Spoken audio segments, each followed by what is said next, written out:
That's all to kind of help create that edge right in front over here. Encapsulate around the edges over here. Palakahula, meaning Hawaii. One more.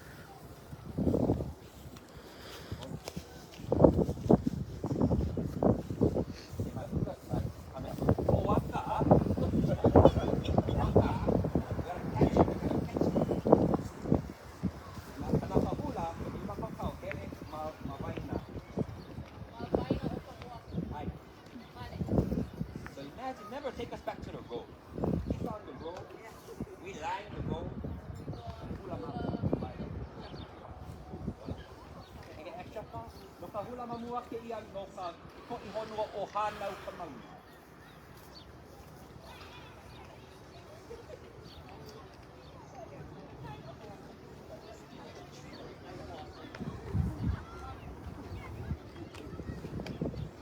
And if you don't know, just follow.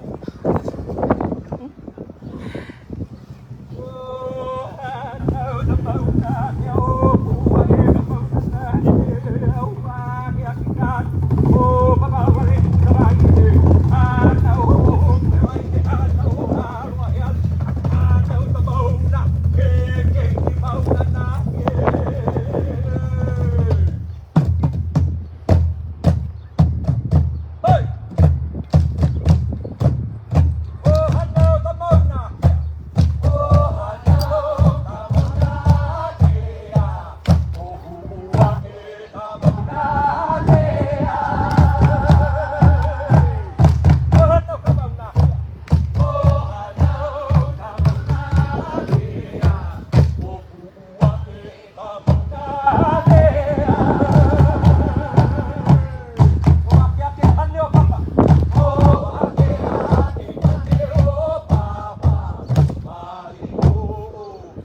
wana uya oi ai hea kawayakan. Ai kai kina kala bukai hake hake. Ai laila kawayakan. E uya wana uya oi ai hea kawayakan. Ai kau na kala kapai o kuai ke kai. E ia pai ana mani hoa makabole pai ole hoa. Ai laila kawayakan. E uya wana uya oi ai hea kawayakan. Ai ke kuani ke kualon ke abao ke kahawai. Laila kabayakan. E uya wana uya oi ai hea kabayakan. Ai kai kamoana ke kuarau te a due ka pulo ka uapo ke a leva leva. Ai laila kabayakan. E uya wana uya oi ai hea kabayakan. Ai luna kabayakan. Ke auli ke au ele ke au pano ke au popolo hua me asa ni lai. Ai laila kabayakan. E uya wana uya oi ai hea kabayakan. Ai la ita hodua ita vai kabayakawa kate me kanaloa.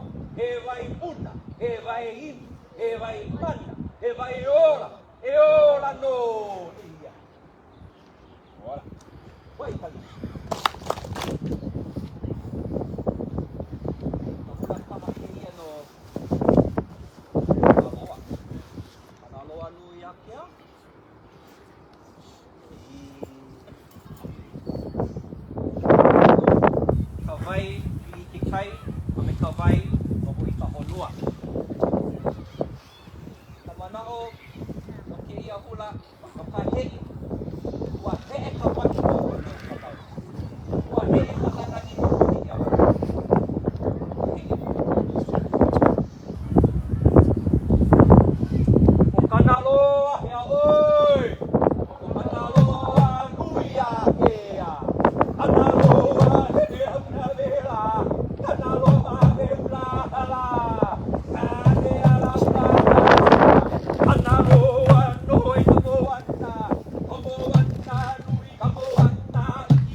Out a ear.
The journey may be difficult, but we hold that goal. What is that which we desire? That journey, though hard, we can make it fun. We can make this journey grow.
Remember, we have to make sure we make that journey, to make that journey fun at every moment we can. We must make sure to keep our spirits up, because huli here is never easy.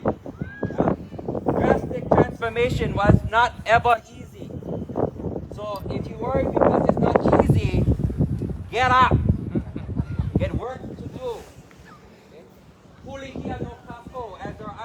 form, so we must continue to forge our futures. No kahulak kaya, no ay kamu mo, no kahulak ki. Mahopek kela, no kahulak. Oh, kulo kawa kuwa tayo.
After the turbulence of Unedited, the Ho'ihoi Kanawai reminds us, step off, give space, allow the Aina to rest, allow our Na'au, our Kino to rest.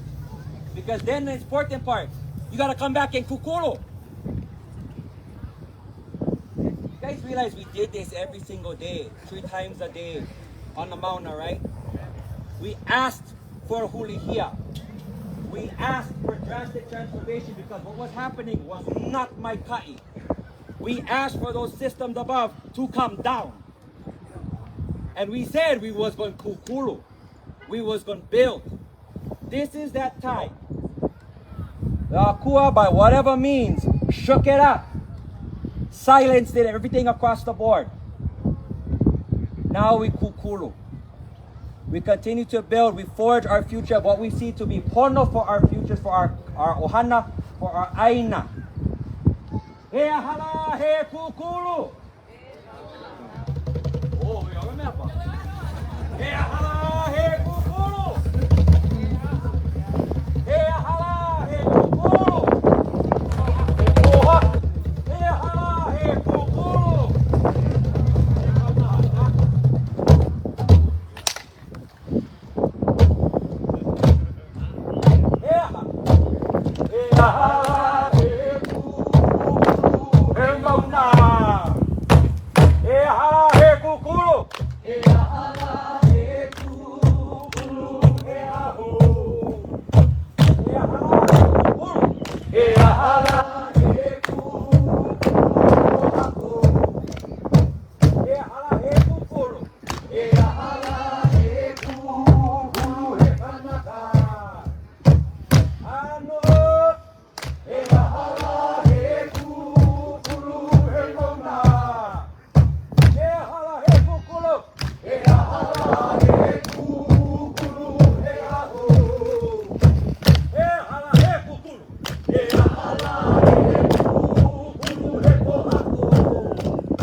gotta have this more often, huh? I think so.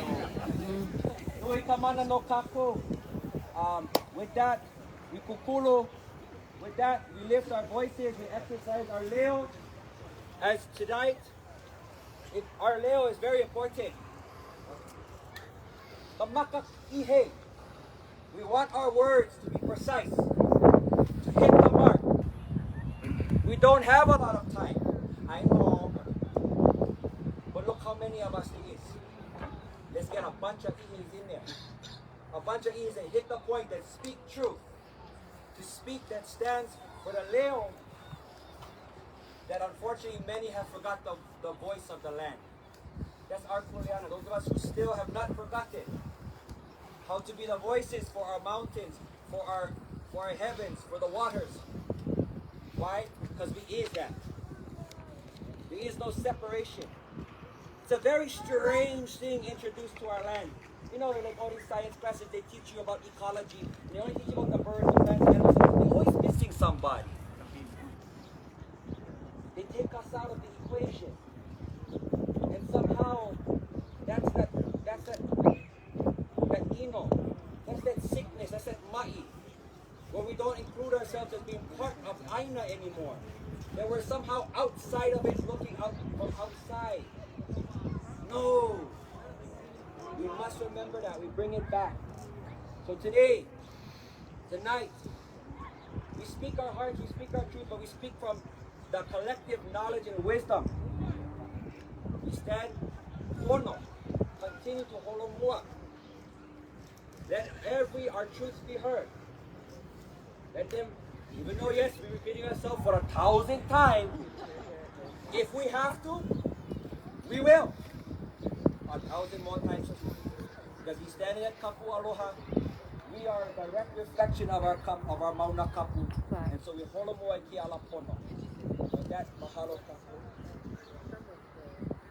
I have a sign-up sheet here that I'm going to put the kupuna first of this community, and then the kupuna of the collective that were up on the mountain, that were arrested. If I see them, I save 5 slots at the beginning, so that we encourage you to do that.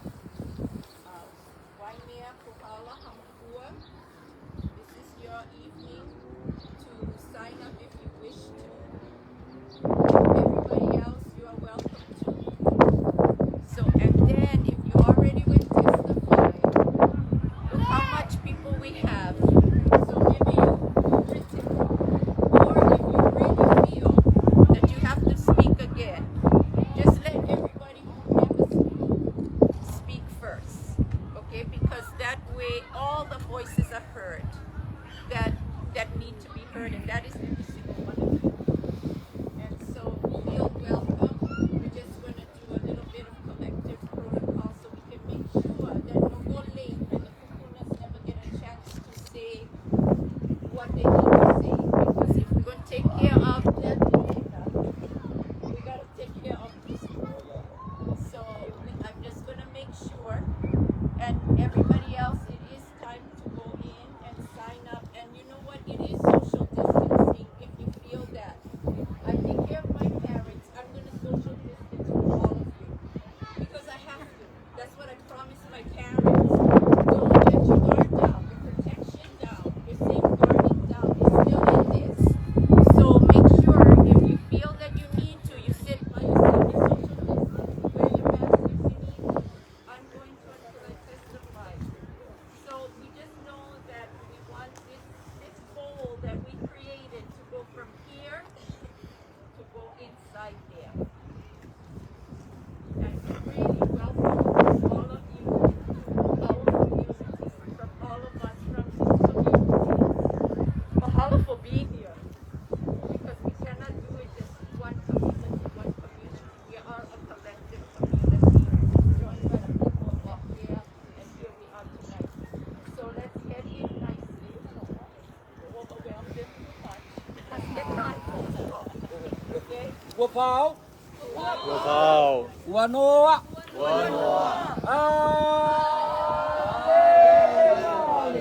kami kapu.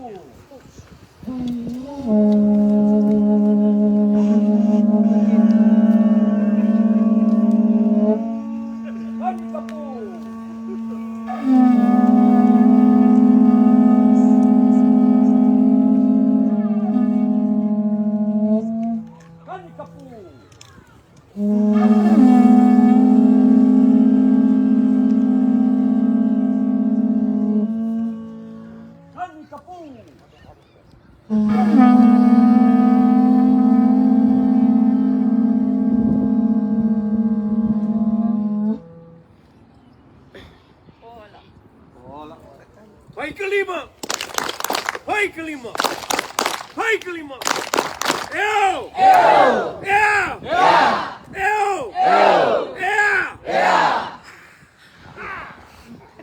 Aloha na kako. Ele ino putih.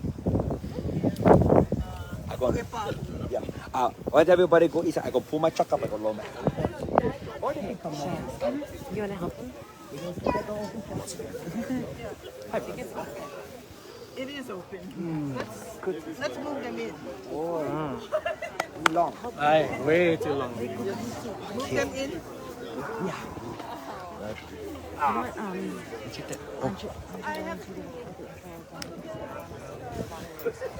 Oh, I'll pick you. Okay.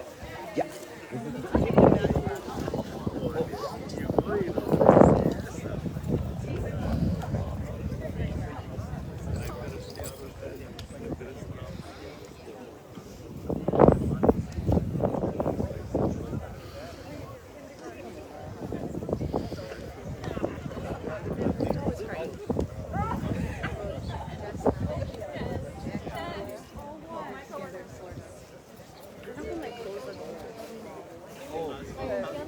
Yeah. Because I gotta be in and out.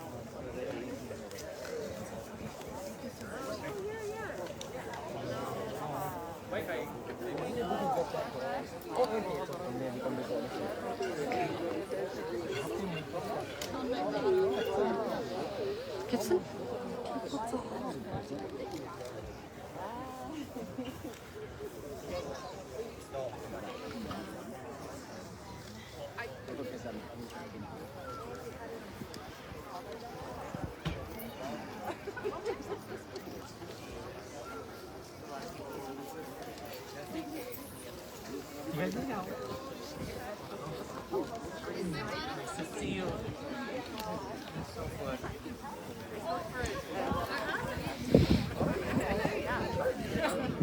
I just telling him, I'm bringing my daughter with me. He's standing up. Pata's coming with me. He's holding me up right now. He really is.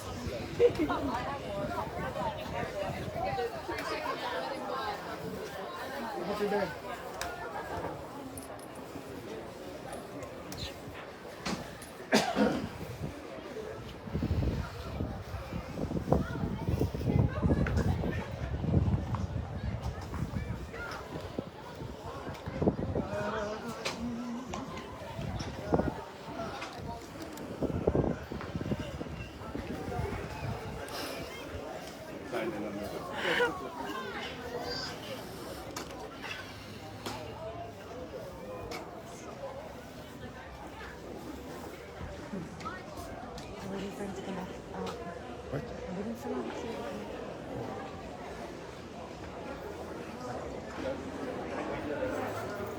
Lucky.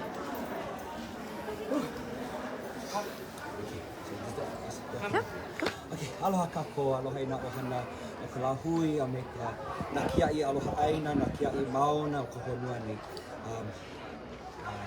It's been powerful aha. We just opened up to ground ourselves, bring our community back into our pilina aloha.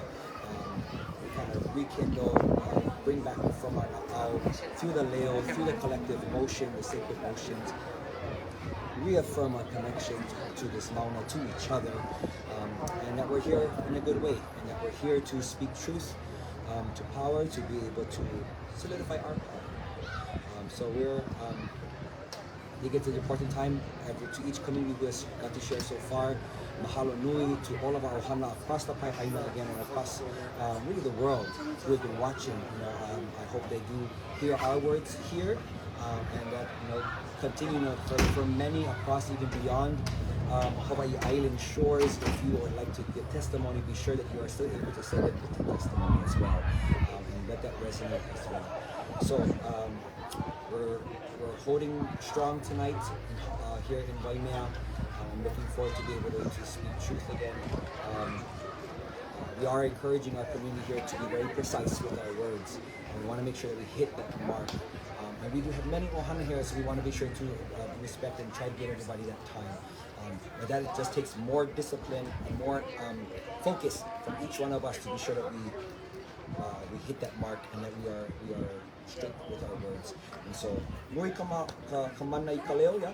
So, we want to poho our leo. So with that, make sure that we resonate far beyond just these ears, but to the many collective around the world watching. So, mahalo e kalahui, ho'omau, kukia I mauna. Hello.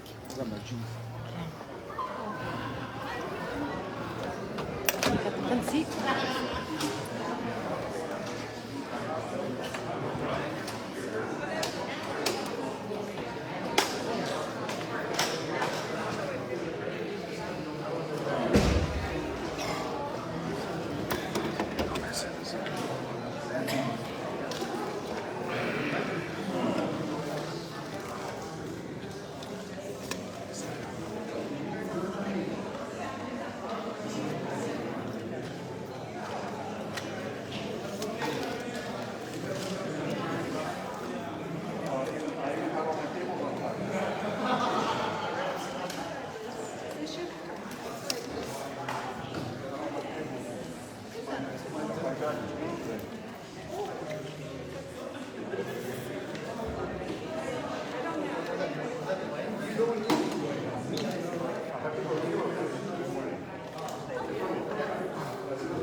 Put it way lower. It's too high.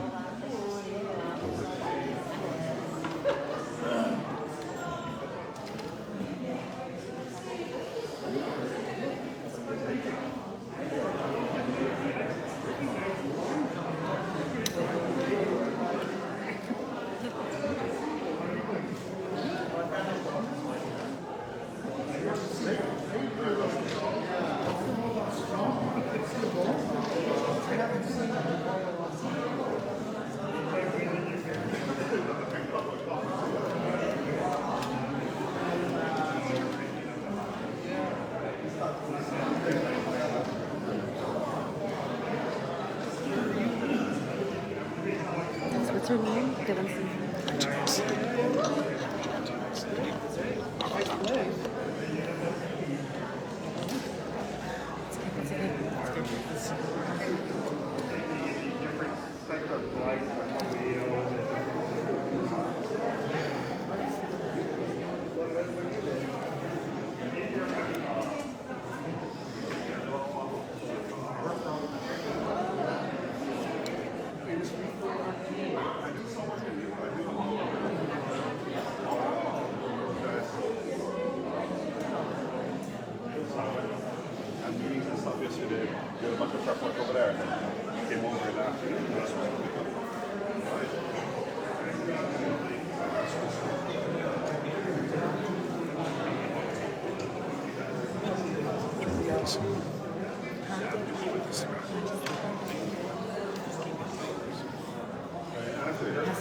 shot as I can. Looking for the border.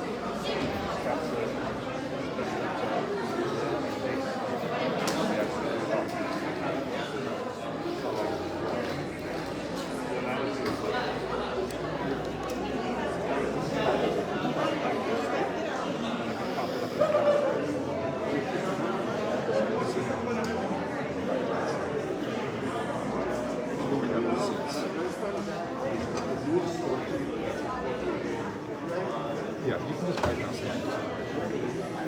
They're all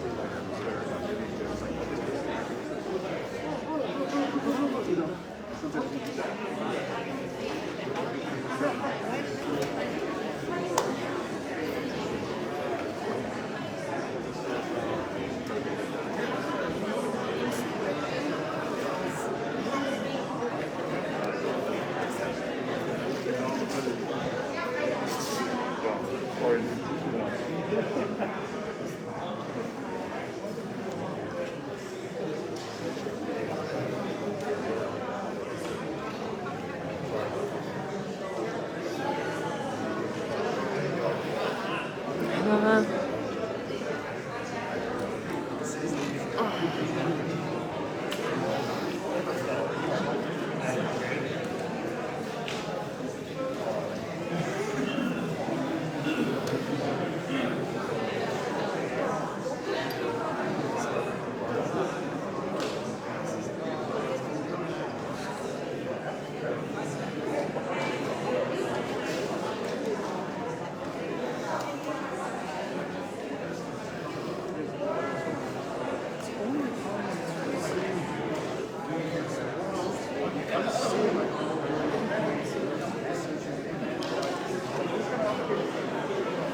laptop. I think, no, I did a test.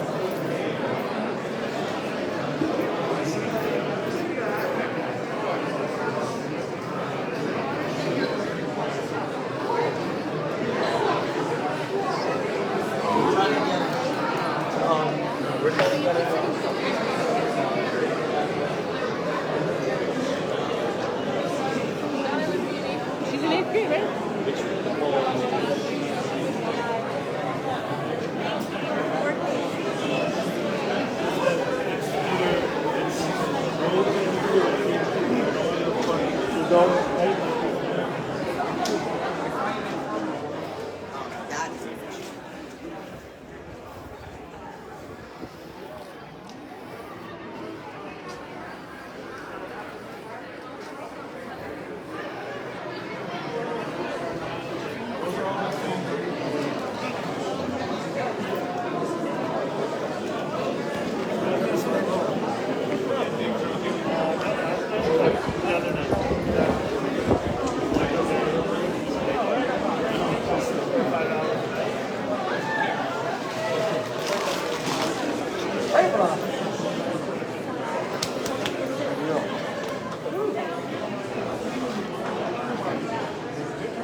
It's bigger?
Aloha kako. Ui, aloha e Waimea kohala hamakua. Amena woku ea e ona tau ilo puna. Welcome. I'm not part of the welcoming committee, just wanted to let you know, but since we're running past 6 o'clock, I really want to make sure that first we have the kupuna from the area signed up on my sign-in sheet over here, so you can go first because this is going to be a long evening, and we want to make sure that the kupuna that are from this area and then that were on the mauna, especially the arrestees, get a chance to speak. If that's okay with everybody, that's the way we're going to flow, yeah? We're going to let the kupuna go first. And then I am going to ask you folks in the back, especially, it is going to be a long evening. I think there's some more chairs on the side. And then again, of course, if you're practicing social distancing, do the best that you can, because Waimea and every place else, you guys will show up. Ew! We here. So with that, I think we're going to start in a few minutes. So we want to make sure everybody settles in. And we did just come out of, if you just got here, we have set the stage. We have created the bowl, the kapua, by doing an aha that we did on the mauna 3 times a day, every day for 9 months. And so we have brought the mauna to this meeting in way of our pule, our oli, our mele, and our hula. So we are a reflection of the Mauna, and we can see the Mauna from this community. So we will carry on in the best way that we can with the heart of the mountain within each of us. So we're just going to start this way, the way we always start in Waimea when we gather.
So before you sit down, we're just going to say that what we just did was we have gathered together all of the districts of this mokupuni, but not just this mokupuni.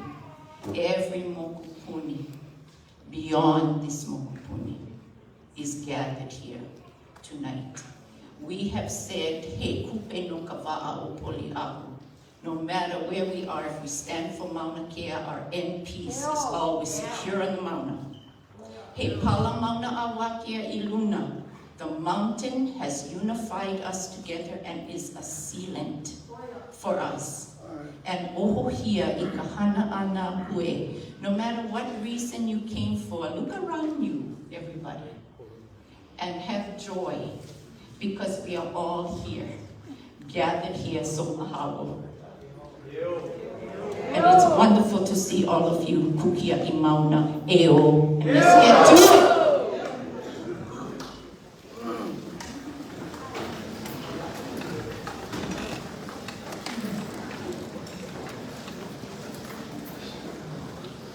Good evening, Madeline. You'll just give us a couple of logistics. So hi, welcome everybody. Can you hear me towards the back? Okay. Thank you so much for being here today. This is our last public scoping meeting of the week for the proposed NSF investment for the construction and operation of an extremely large telescope in the Northern Hemisphere. And we have a couple reminders for the meeting.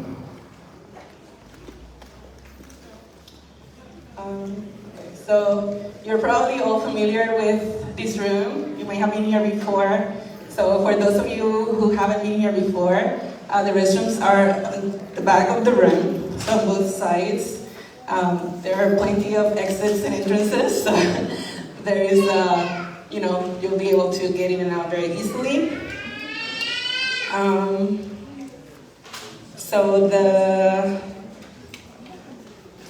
This is going to run a little bit differently, and Caroline will explain in a few minutes. But I wanted you to know that we still have Wendy Graves, our court reporter, and she'll be taking our comments tonight. Please speak slowly when you come to the microphone. We have the microphone in the middle.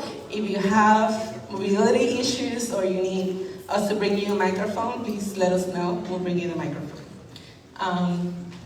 We also are recording tonight's meeting, so your comments are being recorded. And please make sure we can hear you on the microphone. I think that's all I had. I'll pass it on to Caroline. Thank you, Madeline, and thank you again, everybody, for coming in tonight, and thank you in advance for sharing your perspectives. We really welcome them. Just a couple of things. We'll first make some quick introductions so you know who we are. I'm Caroline Blanco of the National Science Foundation. Dave Bowles, I'm from the National Science Foundation. I'd also like to say there's a few seats up here in the front, 1, 2, 3, 4, 5, 6, 7, 8-ish sort of seats. If some people in the back that, want to have a seat up here, or something like that. And thanks, Dave. And Karen Pierce is also from NSF, Elizabeth Pentecost, and Kristen Hamilton is here. And also we have our consultant, our environmental consultant from Jacobs Engineering, and over here, over there, they'll raise their hand, Michelle Rao, Madeline we've already met, Christina McDonough, Lori Price, and Rich Mans. Tonight, we wanted to try even harder to allow you for maximum time to be able to comment, and so we have decided not to do our presentation that we did do for the last 3 years. But because we actually prepared that presentation to provide you with information we thought was important, we are posting the slides. We are posting the slides on our website, which is beta.nsf.gov/TMT. Also, every hour we'll be giving our hardworking court reporter a break, a 10-minute break. If any of you are interested in learning more about the slides that have been scrolling, I'd be more than happy to talk to you about them, and Dave will as well. So I just wanted to share that. Also, just a reminder, this is a scoping meeting, and the purpose of it is just to make sure that you share your comments about the scope of the environmental review that we're preparing, and that includes the alternatives and resource areas that we intend to study and prepare for the draft environmental impact statement. Also, we're requesting comments on the draft community engagement plan, which just explains how we intend to engage the public, and that is also on the website. You can take a look at that. We have some hard copies here as well. Just for that, in addition to that, our comments that we're requesting from the community, the comment period is open until September 17th. Oral comments and written comments are weighted the same way, so if we do run out of time, hopefully you'll take some comfort in knowing that we will be weighing written comments in the same way. Anonymous comments also can be given during this process, and there's information on the website about how to do that. You can definitely ask us. And with that, we're going to first start, as Antipoa had said, with the kupuna, and after that we will go to just ask if anybody who didn't have a chance to speak at the prior meetings would like to speak first, and then we will go through the list. Okay? So with that, the first person I have here is Kuchin.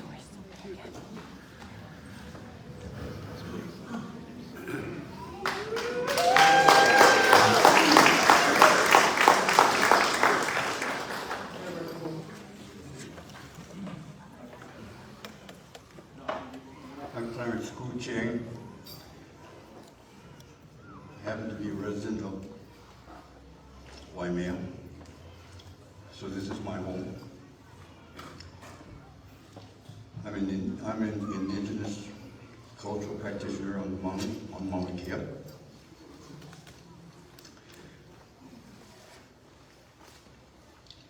Number one, I would like to incorporate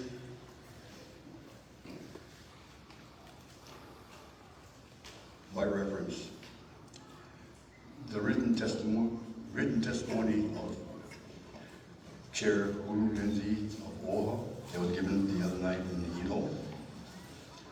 Number two, should two of the major participants of astronomy on Mauna Kea, in which a prior EIS for the Cape Observatory's outrigger telescopes concluded that from a cumulative perspective, the impact of past, present, and reasonably foreseeable future activities on cultural resources on Mauna Kea is substantial and adverse. Be barred from participating in any present and ongoing funding efforts of NSF. For your information, from my personal point of view, I consider that these substantial and adverse impacts to be criminal in nature. It should be noted that the major two U.S. partners, University of California and California Institute of Technology, UC and Caltech, of the 30-meter International Observatory Corporation, are longtime sublessors and users of Mauna Kea, the official designated spelling of the U.S. Mauna Kea in two words, Mauna and Kea, the official designated spelling of the USGS for astronomy activities, and that all prior activities of these parties have been in their proprietary names. In April 2002, the State of Hawaii Office of Hawaiian Affairs filed a suit against NASA and the University of Hawaii to prevent Keck Observatory, a joint venture of UC and Caltech, from building the Keck Observatory's Outrigger Telescopes project. U.S. District Judge Susan Oki-Mulway ruled that the OHA suit had merit and that NASA's EA lacked the rigor and comprehensive nature to adequately assess the cumulative environmental impact that further construction on the mountain might have on the ecosystem and possible historical remains. Furthermore, in her final judgment, Mulway wrote that NASA's EA fails as a whole to recognize and consider the past actions on the summit of Mauna Kea. Mulway wrote, because there is no previous EIS or EA that encompasses the site of the Outrigger Telescopes project, NASA's obligation to consider the cumulative impacts of development of the Keck Observatory is correspondingly greater. As a result of the suit, NASA decided to do a full federal EIS for the project. The final environmental impact statement for the Outrigger Telescope project, among other things, concluded from a cumulative perspective, the impact of past, present, and reasonably foreseeable future activities on cultural resources of Mauna Kea is substantial and adverse. This is the historical background that is coming from, this is the historical background that this writer is coming from in voicing opposition to NSF funding of the TMT project. Should NFS partner with environmental and cultural criminals by financing the present Mauna Kea project? As there have been no substantial environmental improvements, astronomy activities in Mauna Kea over the intervening years, in a current federal EIS that TIO would have to undergo for the TMT project at this time, and in conjunction with this funding activity, is there any possibility that a current EIS will be any different from the 2002 EIS? And that the adverse and substantial characterization of that time will turn out to not be the same. It would seem that NSF would not and should not be funding a project involving parties that formally engaged in adverse and substantial negative impacts to the cultural resources of Mauna Kea. Additionally, should parties that formally acted in their proprietary names University of California and California Institute of Technology, who were implicated in the earlier EIS status of adverse and substantial impacts, be rewarded and allowed at this time to continue their cumulative detrimental cultural impacts on Mauna Kea, disguised as a newly designated limited liability corporation, TMT International Observatory. Should UC and Caltech be given a second bite at the apple?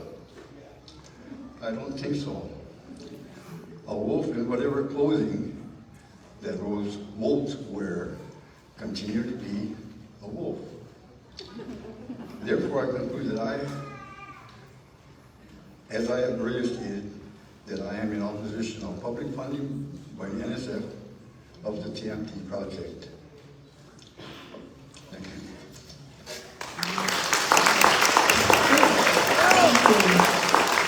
Maxine Cajalelio.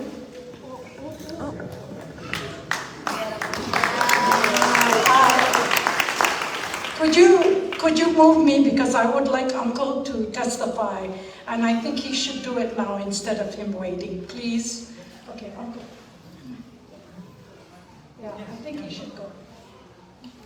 Yes, please, and for the court reporter, if you could start by repeating your name, that would be great. Thank you. Aloha, aloha kako. Ina hoa now, ina kiai o Mauna Kea. Aloha. I'm Fred Keako Okalani Kachola. I was born and raised right over the hill in Kohala. This is my aina. This is my aina now. Mauna Kea is one of the most sacred symbols I've seen ever since I was a little boy. That's the way I was taught it was. I did as a scout many times. That is a sacred place to me. And to make no bones about it, I like to make sure everybody understands I'm with Alternative One. Stay away from that mountain. And if you don't mind, it's easier for me to sit down. I'm still recovering from cancer treatment, so I need oxygen and I need to sit down.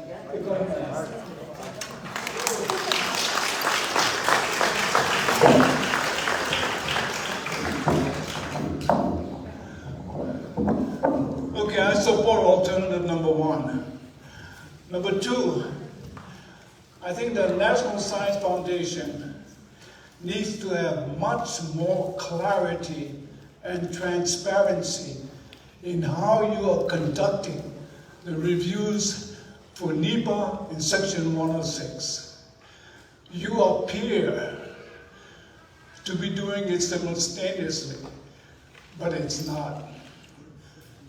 It is not. You call this a public hearing, but you confuse us by also saying it's a review for NEPA. You confuse us by saying it's also a time to talk about Section 106. It's very confusing. And you make it very clear also that Section 106 is to be discussed later. Later. This is wrong. I would strongly urge more clarity in the review process. I would strongly urge that you consult with the ACHP and use their model on integrating the review process to avoid duplication, to avoid more efforts and energy, because you know, Ms. Blanco, that items discussed in NEPA will affect Section 106. And items discussing sexual assaults affects NEPA, and you deal with them separately. That is wrong. Use the integration model that the Advisory Council of Historic Preservation already has. And you have it too. You're aware of it. Why do you ignore it? Use it now. And I'll go one step further. Because you are a national science foundation, I find it impossible for you to be objective. Impossible. You cannot conduct reviews objectively because your mission is to promote science. To promote science. How can you stand there and try to be objective when your mission is to promote science? Therefore, these hearings in Hawaii should be conducted by another party, and I suggest the highest party in the nation regarding historic preservation. The Advisory Council on Historic Preservation should be here. They should be conducting the review because you are biased and you come with a mission to promote science. That cannot work. That cannot be good faith consultation with Hawaiians or with anybody else you talk to. That is not good faith. So, use the integration model and have the ACHP conduct these hearings, not the National Science Foundation.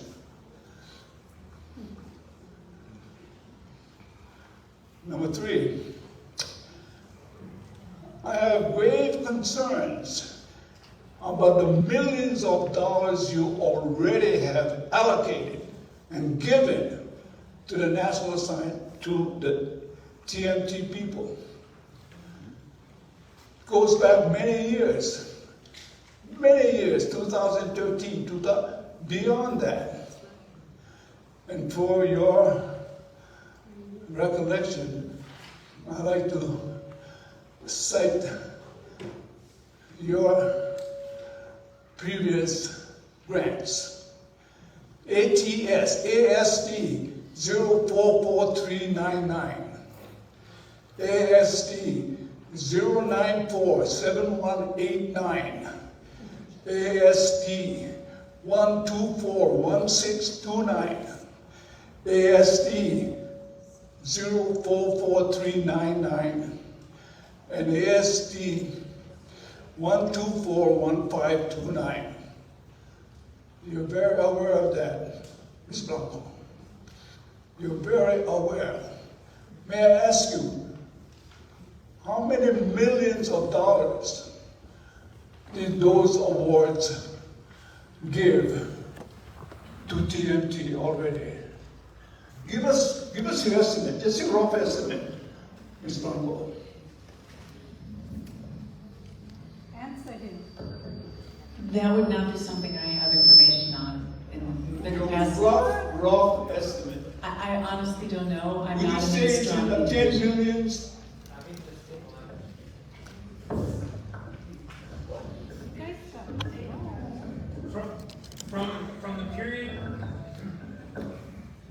From the period that was cited, so a giant segmented mirror telescope was a recommendation of the Astro 2000 survey, the Astro 2010 survey, and then the Astro 2020 survey.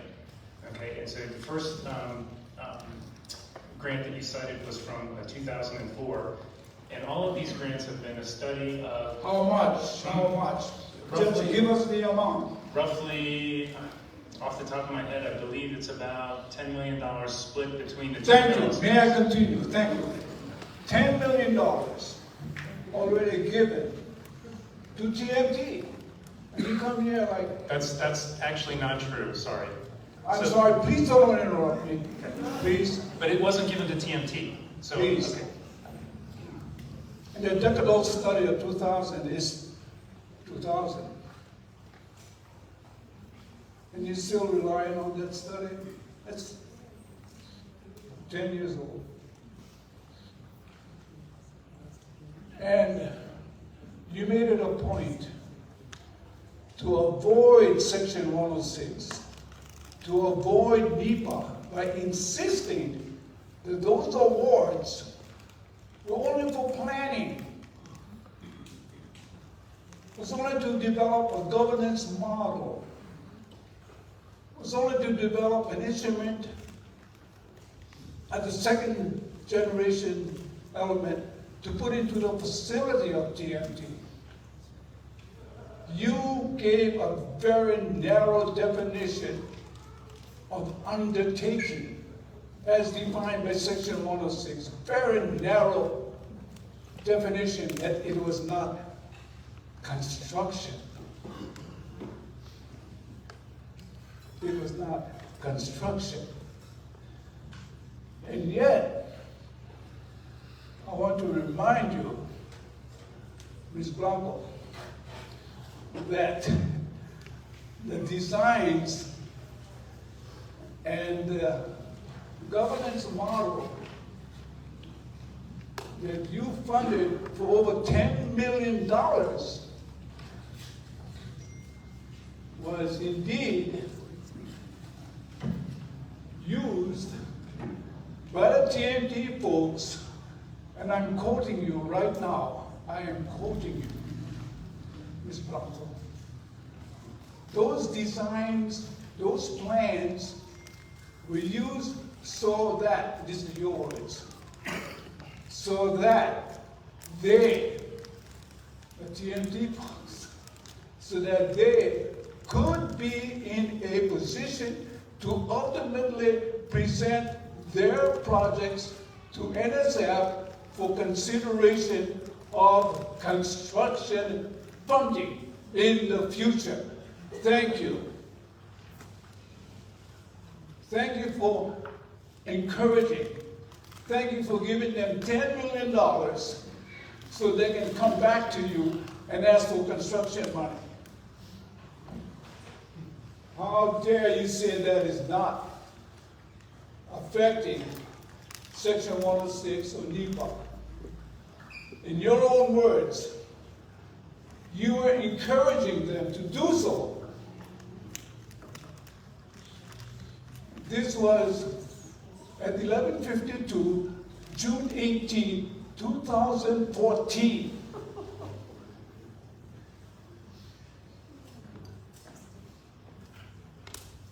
At 12 o'clock on June 18th, 2014, you said to the ACHP, you admitted that you provided all these funds so they could come back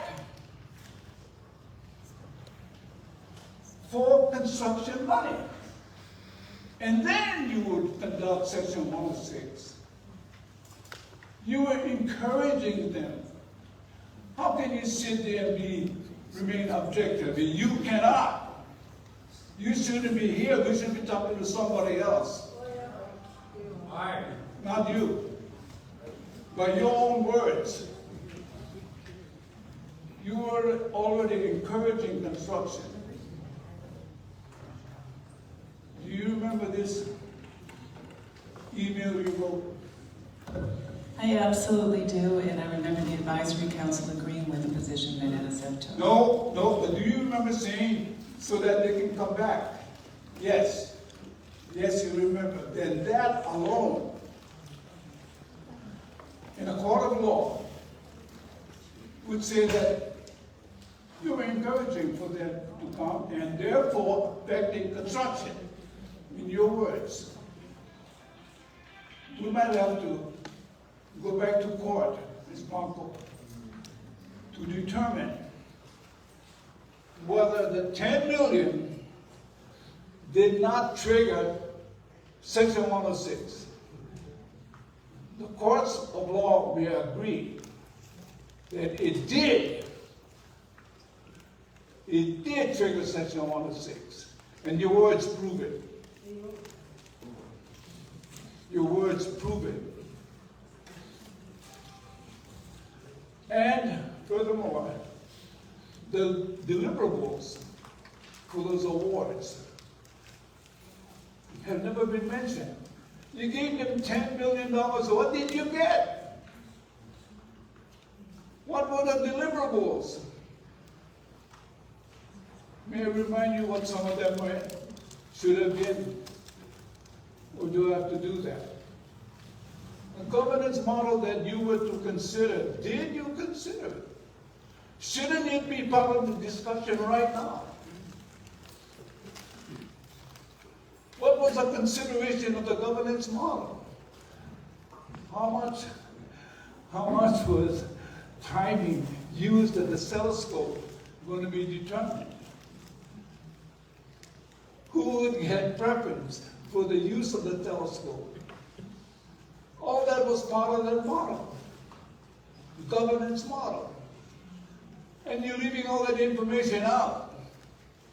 I believe you are deliberately leaving out very relevant information and making believe that we don't know. Well, we do know. And we demand those deliverables. We demand that we see what $10 million produced before we do any more money to the TMT folks. Let's see what you did with the $10 million you already gave them, so they can come back for construction. By your words. And of course, we'd love to hear that. And Dean, that $10 million should never have been appropriated. Because you were encouraging a project that did affect the spiritual, mental well-being of Hawaiians, as you're doing now.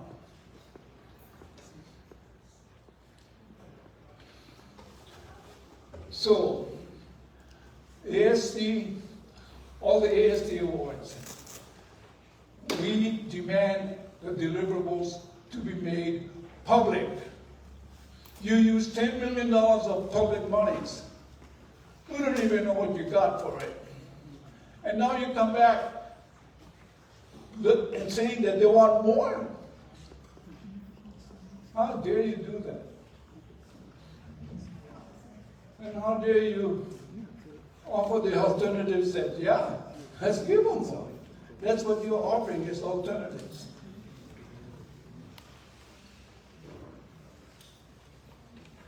That is not pono.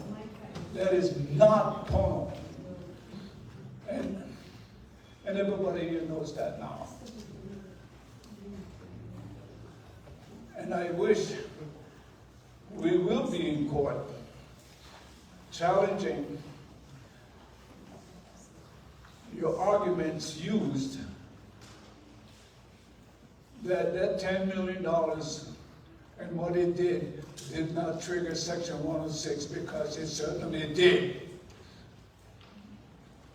Directly, as you encouraged. So how can you sit down there objectively? You cannot. We know your position. It's very biased. It's very discriminatory against non-science. You should not be conducting this hearing. The ACHP should be here. Your good friend John Elliott should be here. You know him well. I know him too. No? I wish John Fowler was still here. I wish John Now was still here. Because the ACHP has got to know that what's happening 8,000 miles away is big pilikia, big problems. And it is ahole pono. It is not right. And it must be ho'opono, corrected, made right, just, firm. What's going on right now is a farce. And it will continue to be that while you guys sit there. You cannot do that. I think the members of the council, advisory councils, should know exactly what is happening. Okay? And I think Ku mentioned cumulative effects. And as you know, there are admissible cumulative effects.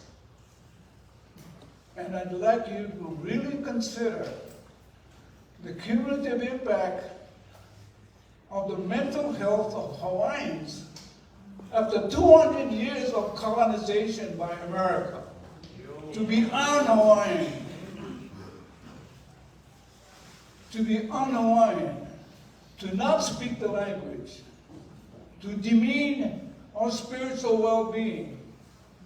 To challenge the mana that we have. And forget it. We're not going to forget. We're not going to forget our language. It's here. You saw a little bit of it. You heard it tonight. And that was part of 200 years of evolution. Forget you're Hawaiian. And we were all victims of that. I remember being scolded in school. Speaking Hawaiian and speaking, I got demerits at Kamehameha. I was punished for being who I am, speaking what I should speak like. And that was supposed to be Americanization. The cumulative effects are awesome.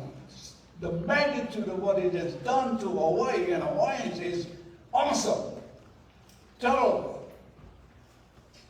We cannot let it continue, and Mauna Kea is going to help us stop that. It's time that we say enough, enough. We are not going to be demeaned. We're not going to be dehumanized. We're going to be Hawaiians. Watch for those adverse effects. And as you're not medical people, so National Science Foundation can do nothing on the mental effects of people. You don't care. But the National Institute of Health can care. That's their mission. The mental health of Hawaiians, the mental health of Americans, the mental health of the nation. And I strongly recommend a long-term study by the National Institute of Health, your co-partner, for medical research. I strongly recommend that your co-partner, the National Institute of Health, conduct a long-term study on the cumulative effects of American colonization in Hawaii for the past 200 years. The cumulative effects of Americanization, in fact, cultural genocide upon Hawaiians for 200 years. Since you cannot do that, I don't think you care. Because that's not your mission. But it certainly is the mission of your co-partner, your equal co-partner, the National Institute of Health. And let's see what that study does. And let us not do anything more until that study is completed. Until it is completed. I know there are 2 men in Hawaii who already have the doctoral dissertation that said the intergenerational effects on cultural genocide it's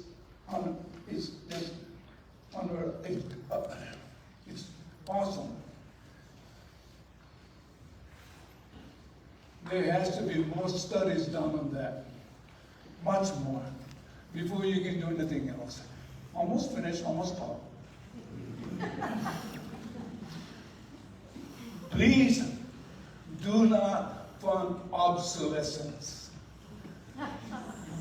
Ground-based astronomy is obsolete. You're like Galileo. Looking for a telescope. Except it's just a bigger telescope. Wow, 400 years ago, he found, amazing. He found the moons around Jupiter. Nobody knew that. And here came Galileo with his ground-based astronomy. Look, the stuff around Jupiter.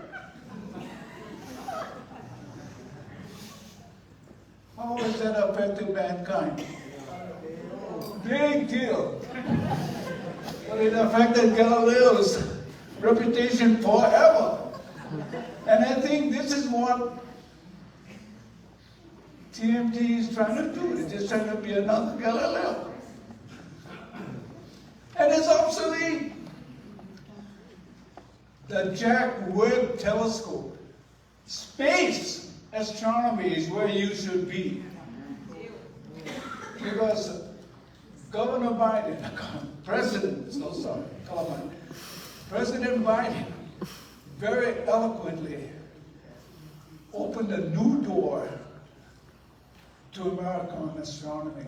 So what the hell do you guys want to stay on the ground for?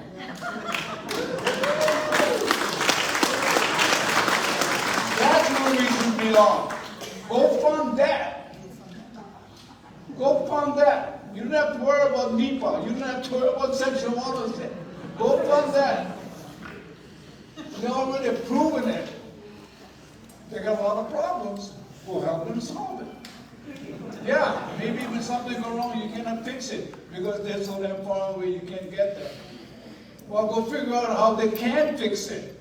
That is where they up their money. How can we get space astronomy and put it in a spot, in a place where if something goes wrong, they can go and fix it? That's where your money should go. Do not fund obsolescence.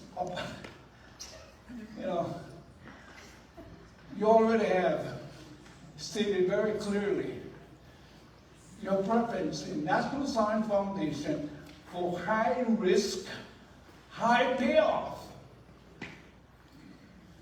That's where you should be. High risk, high payoff. Not sitting on the ground looking at a bigger telescope. That's obsolete. That is not high risk. That is high, not high payoff. James Webb and his potential is where you guys should be. Not sitting here on the ground being like Galileo.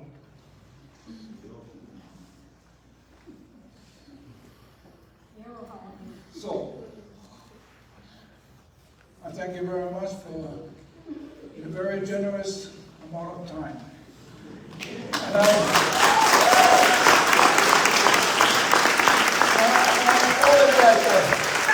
I gotta go. It's going to be hard for me to. I'm going to stick around for a little while, and I wish I could say here to hear everything you guys got to say, but I can't. But these guys should not be here. These are not the guys to talk to. These guys are not the guys to talk to. You already know their position. This is just bullshit.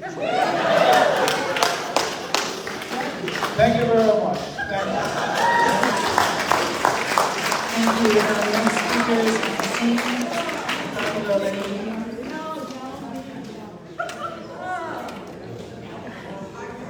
I don't know, I guess it's my turn. Oh, geez, goodness.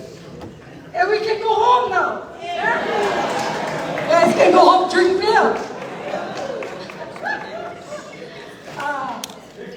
Wait a minute, you guys. I'm going to put on my red cape. People call me the Wonder Woman.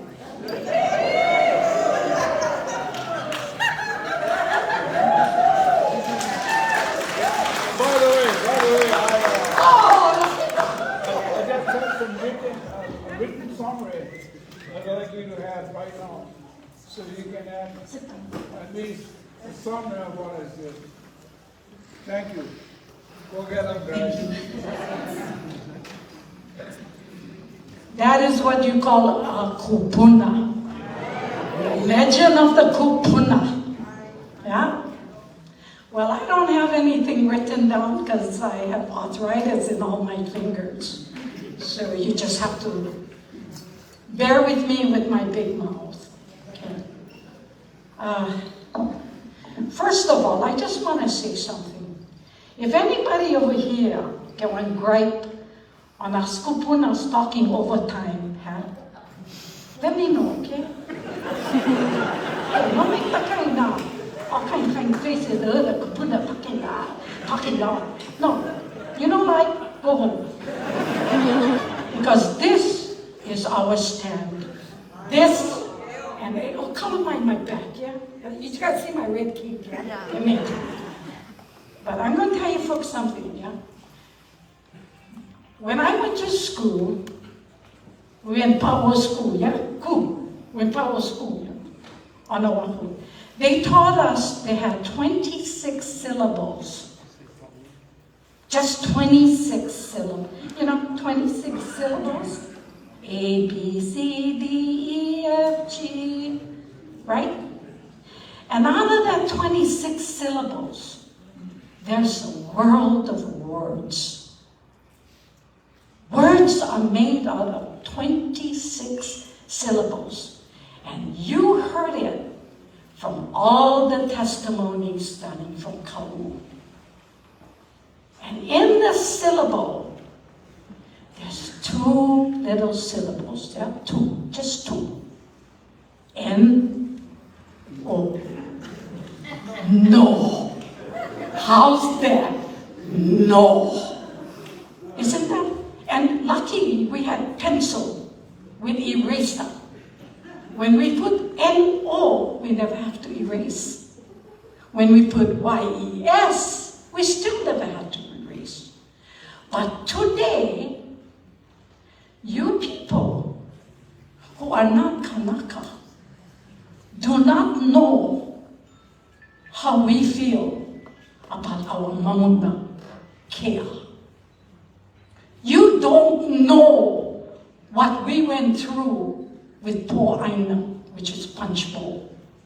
You guys don't know what we went through for Hakuloa, and still going through the desecration of your monies, your evil monies.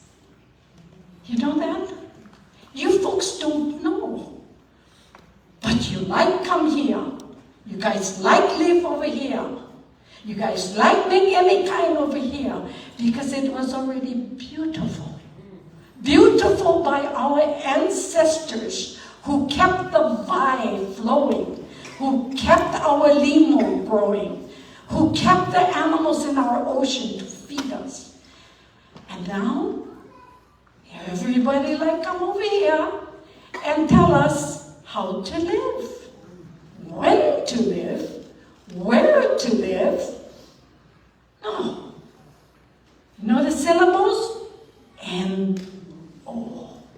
No. You will never, see this shirt? Never build on our mountain. Never. Never. I'm telling you that right now. What Uncle Fred, Uncle Koo, and many other people are telling you, don't bring this evil money that you have.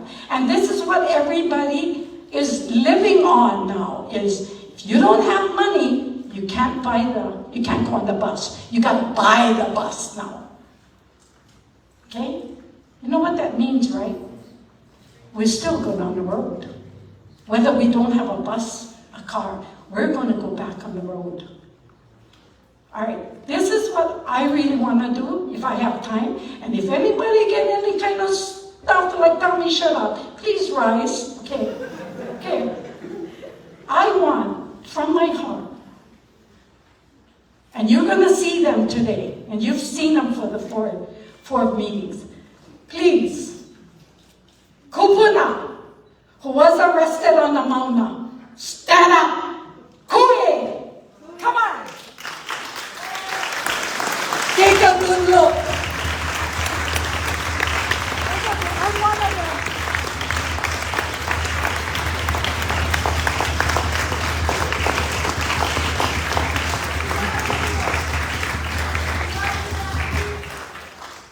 We are going back on the Mauna.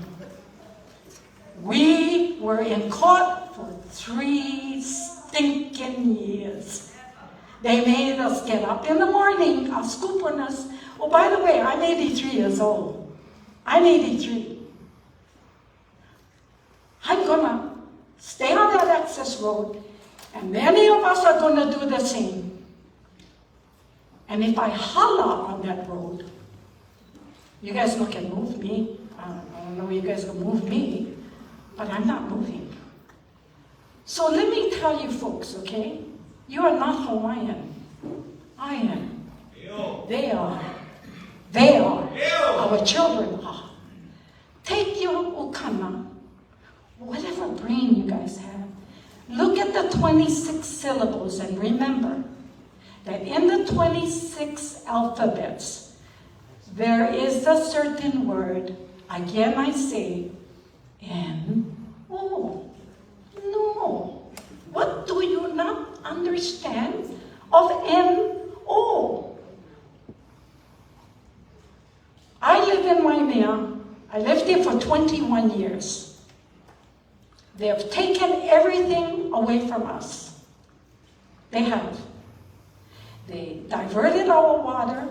They polluted our ocean right by Hapuna, all the way down. And now you guys want to pollute our mauna. Why? Answer me that. Why? Oh, by the way, let me ask you guys something. Are you folks religious? Do you believe in God? You do. Oh, my ka'i. Mahalo. Do you believe in God? Answer me. If it's yes or no, answer. No shame. You do believe in God. What about you, Tita? You believe in God, right? What about you guys over there? You believe in God, right? Who the hell you think made the mountain? You? Who made the mountain? Huh? God, Keakua. Not Iggy, not David Tarnas, not Lorraine Inoy, not David Schlott, Brian. Who made the mountain? Keakua. And if you guys give that $800-something million so your telescope can be built, you watch out. Because you know anything, man? I'm going to put one kahuna on you guys. You know what it's called? I am. Think I'm fooling. It's going to be a Portuguese kahuna. Why are you guys laughing? That's the truth. No, really. God made that mountain. It's not for you folks to decide to destruct or desecrate our mauna. It's not your folks' right. Don't do it. Go home. Go to your husbands or your lovers or whatever you guys get out of them. But go home. Go home. That's tell you something. If that ever comes across, you see the kupunas. Now we get 38 kupunas. We had one die, Maki Hala. But you see all those kupunas, we're going back on the road. We're back on the road. Eh? We are going back on the road. And if I get arrested, I will get all you guys' name, and I'm going to sue you guys for bodily kupuna damage. How's that? You think I'm fooling? I'm not fooling. I'm not fooling. Because like Uncle said, this is our land. The Mauna is sacred. God's temple. That's why Uncle Ku has been putting up the ha'e. You know what is ha'e? You guys understand Hawaiian? You know what is ha'e? Flag. He has been raising the flag for 20 years on the summit of Mauna Kea. And you guys want to damage it with your filthy money? You know, when God made this earth, He never put a for sale sign, you know that? He never. He never say, hey Mac, over here, for sale, you like buying. He never do that. He gave each and every one of you and your ancestors a place to live, a place to fish, a place to play. But you folks want to take it away from us. Why? Why do you hate us Hawaiians? Why? Give me one damn answer.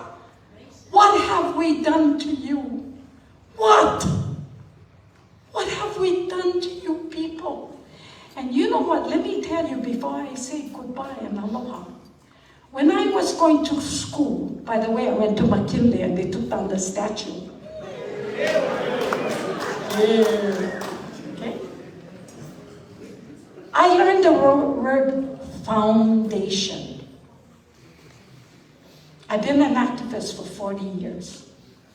And the word foundation is a word, and it's an agency, or it's an entity that helps people. A foundation, Cancer Foundation, Kidney Foundation, that helps the people. Why is your foundation, why are you calling yourself the National or Federal Science Foundation? You guys not helping us, you guys freaking raping us over and over and over. I don't understand. Why you guys not change your guys' name? NSF.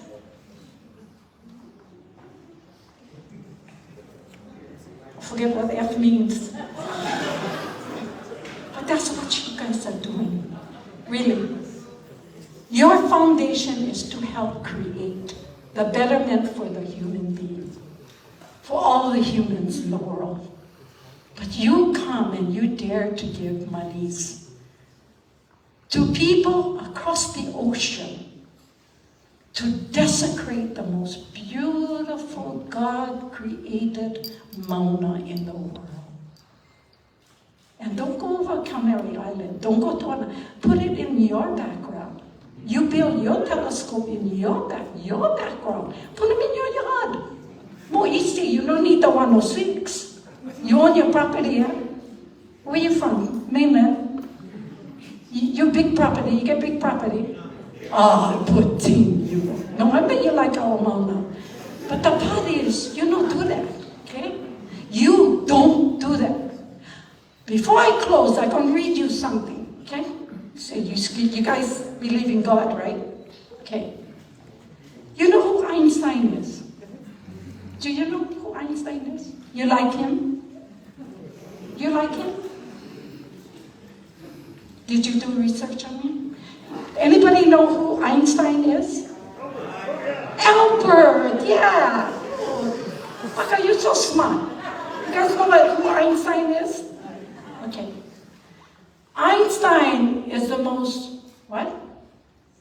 Fantastic, smartest man in the universe, besides Hitler. Right? Einstein. Okay. He was asked this, and I'm going to take it to you folks.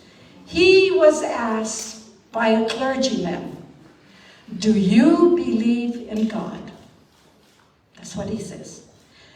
Does Jesus exist, Einstein? Can you guys all hear me? I want you to hear this, okay? Because I did research when I was a little girl. I was a teenager on Einstein. I didn't believe that he was just so smart, that God made him so smart. But they asked him, Einstein, do you believe in Jesus? Does Jesus exist? Can I read you what he said? May I? Do I have time, people? Yes. Some people are getting angry already. Okay, I'm going to read you this, okay? This is what Einstein said to the clergyman. Albert Einstein said, he was a German, he was born German, he was a Jewish physicist. I am a Jew, but I am enthralled by the luminous figure of Nazarene. Nazarene, right? If you guys believe in God, you know what I'm talking. When asked if he viewed Jesus as a historical person, he responded. Now this is what Einstein said. Unquestionably, no one can read the gospel without feeling the actual presence of Jesus. His personality pulsates, beats, like a beat, yeah? Pulsates in every word. No myth is filled with such a life. That means you take your 860 million or another 3 billion, whatever you folks have, take it back to your folks' organization and leave God's creation alone. Okay?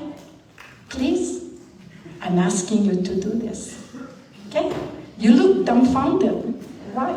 Why do you look dumbfounded when I talk about Jesus? Money isn't everything, lady. You come into this world naked, all of you, you leave naked. So don't desecrate us, because when we Hawaiians come into this world, from the womb to the tomb, we get our kikepa on when we go ahead. We don't go naked. Remember that.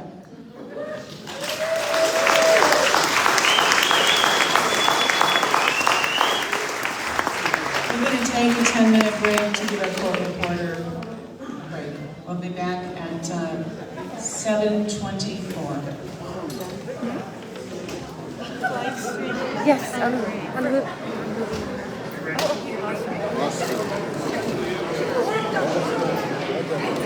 okay, you gotta go and talk to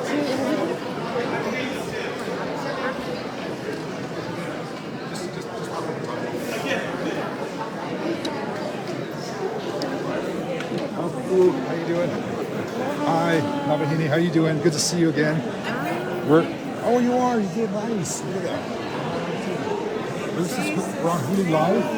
Just wanted. Ron Hooley Live. Yeah. What do you think about the testimony that was just given? I thought Uncle Chola's testimony. Yeah. Absolutely. Because he covered everything.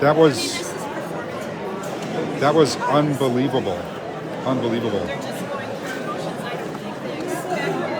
don't think they expect to be exposed. Yeah.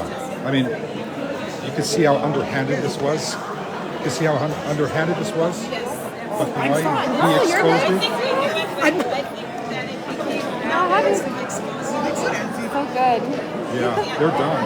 Well, we gotta talk about Gotta be. We gotta talk about the city. So good to see you. I'll see some. Okay, anything else? Do you wanna talk? We're live streaming right now.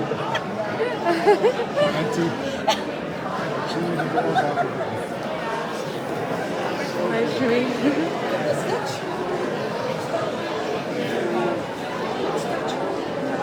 And stuff, because I know everybody talks about the facilities and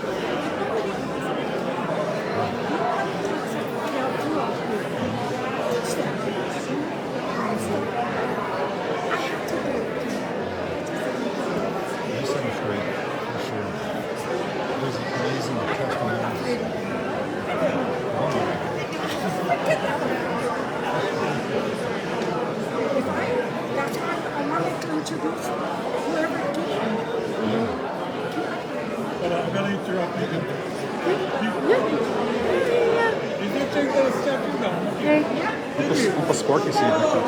Okay, you want to go? Let us go around. Okay. This colony.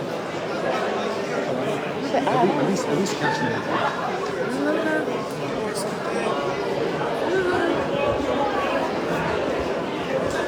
Who else did you have? Just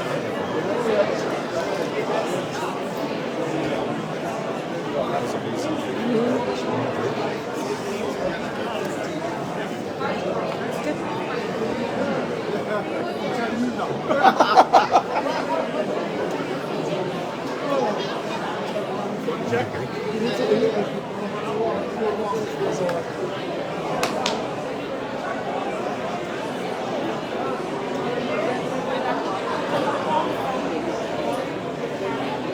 Oh, where's...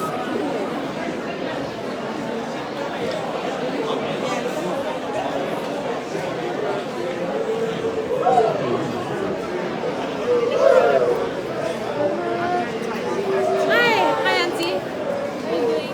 I'm streaming Hi, on... Uncle. I'm sorry, I never noticed you. I'm looking younger every time I see you.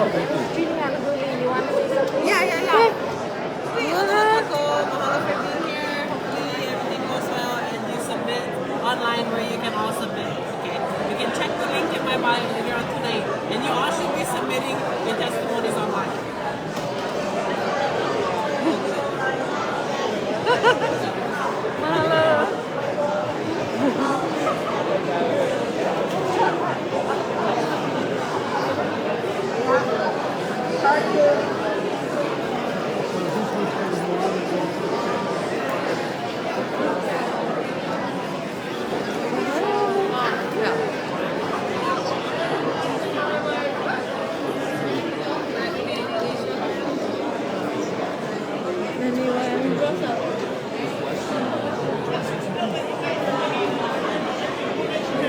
Someone say something?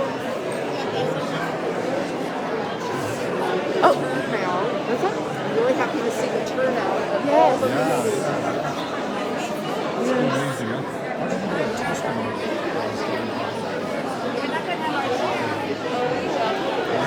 Good? Can't hear anything. It's so loud.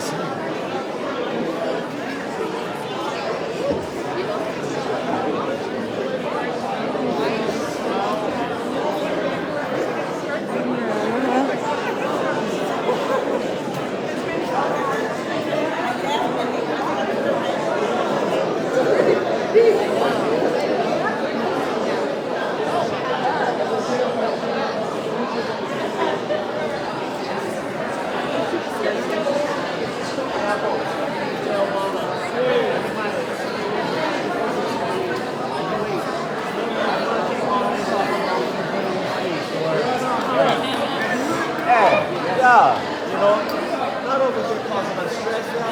This is for our Kiki. I just wanted to say thank you.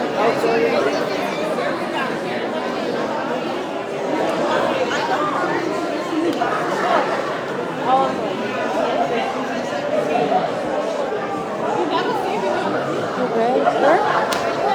Malika. You want to say anything live? We're still streaming.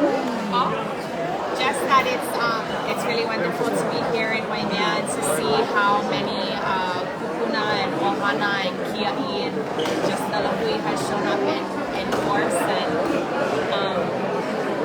I think we had 3 speakers in the first hour, but a lot of Mana'o was covered, and so it's just it's time for the National Science Foundation to get the message that we will never provide consent.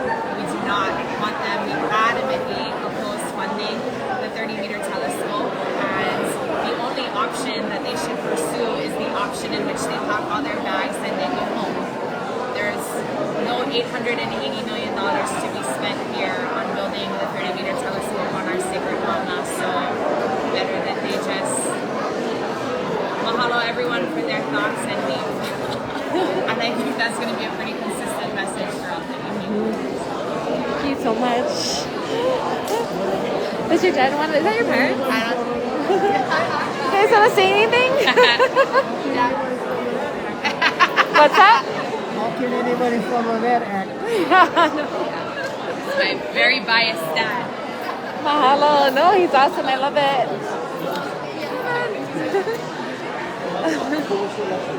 Love it. It's okay. I don't see her anywhere. I don't. Are we going back?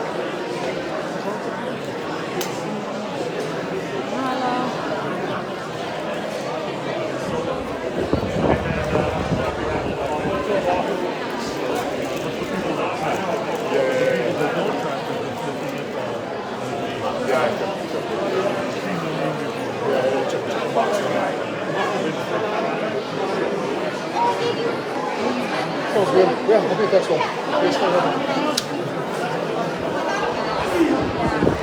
Oh yeah, thank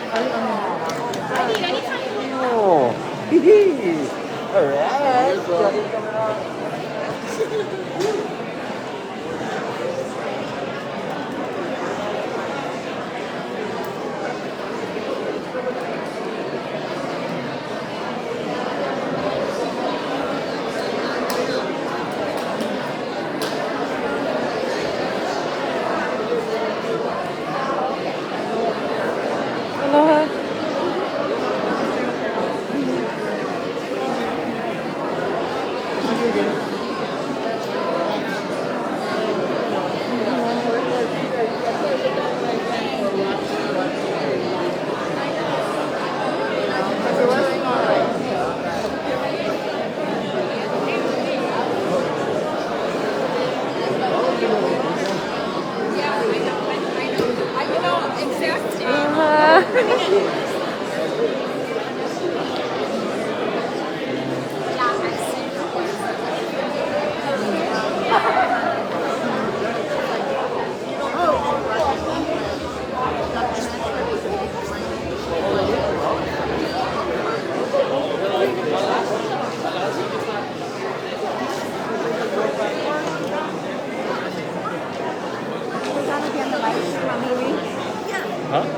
Do you guys have anything to say? Anyone want to say anything? You have anything to say? We're live streaming on Hulu right now.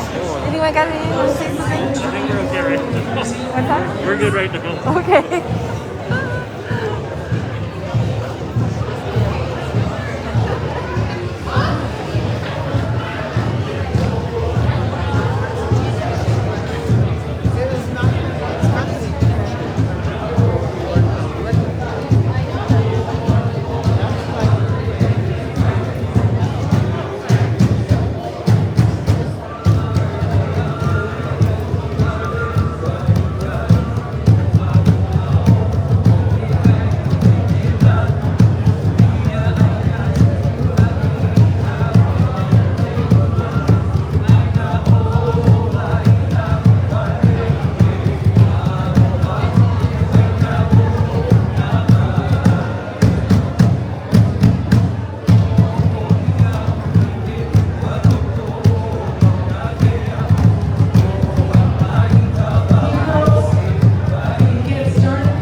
Aloha.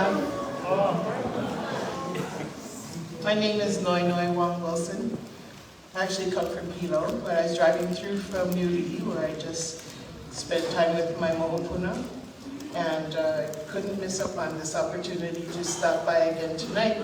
since I was there in Hilo on the first night, and I gave up after 3 hours waiting for my name to be called. So I'm glad that you were able to make some changes along the way and give more opportunity for our community to speak. But I do want to say a few things to you.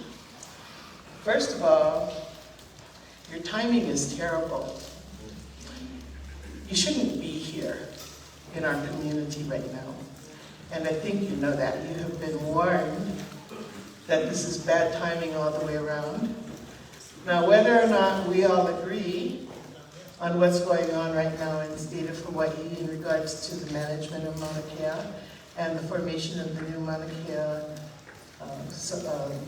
Stewardship and Oversight Authority, we should be meeting in our communities to talk about that, not about this. This is so premature.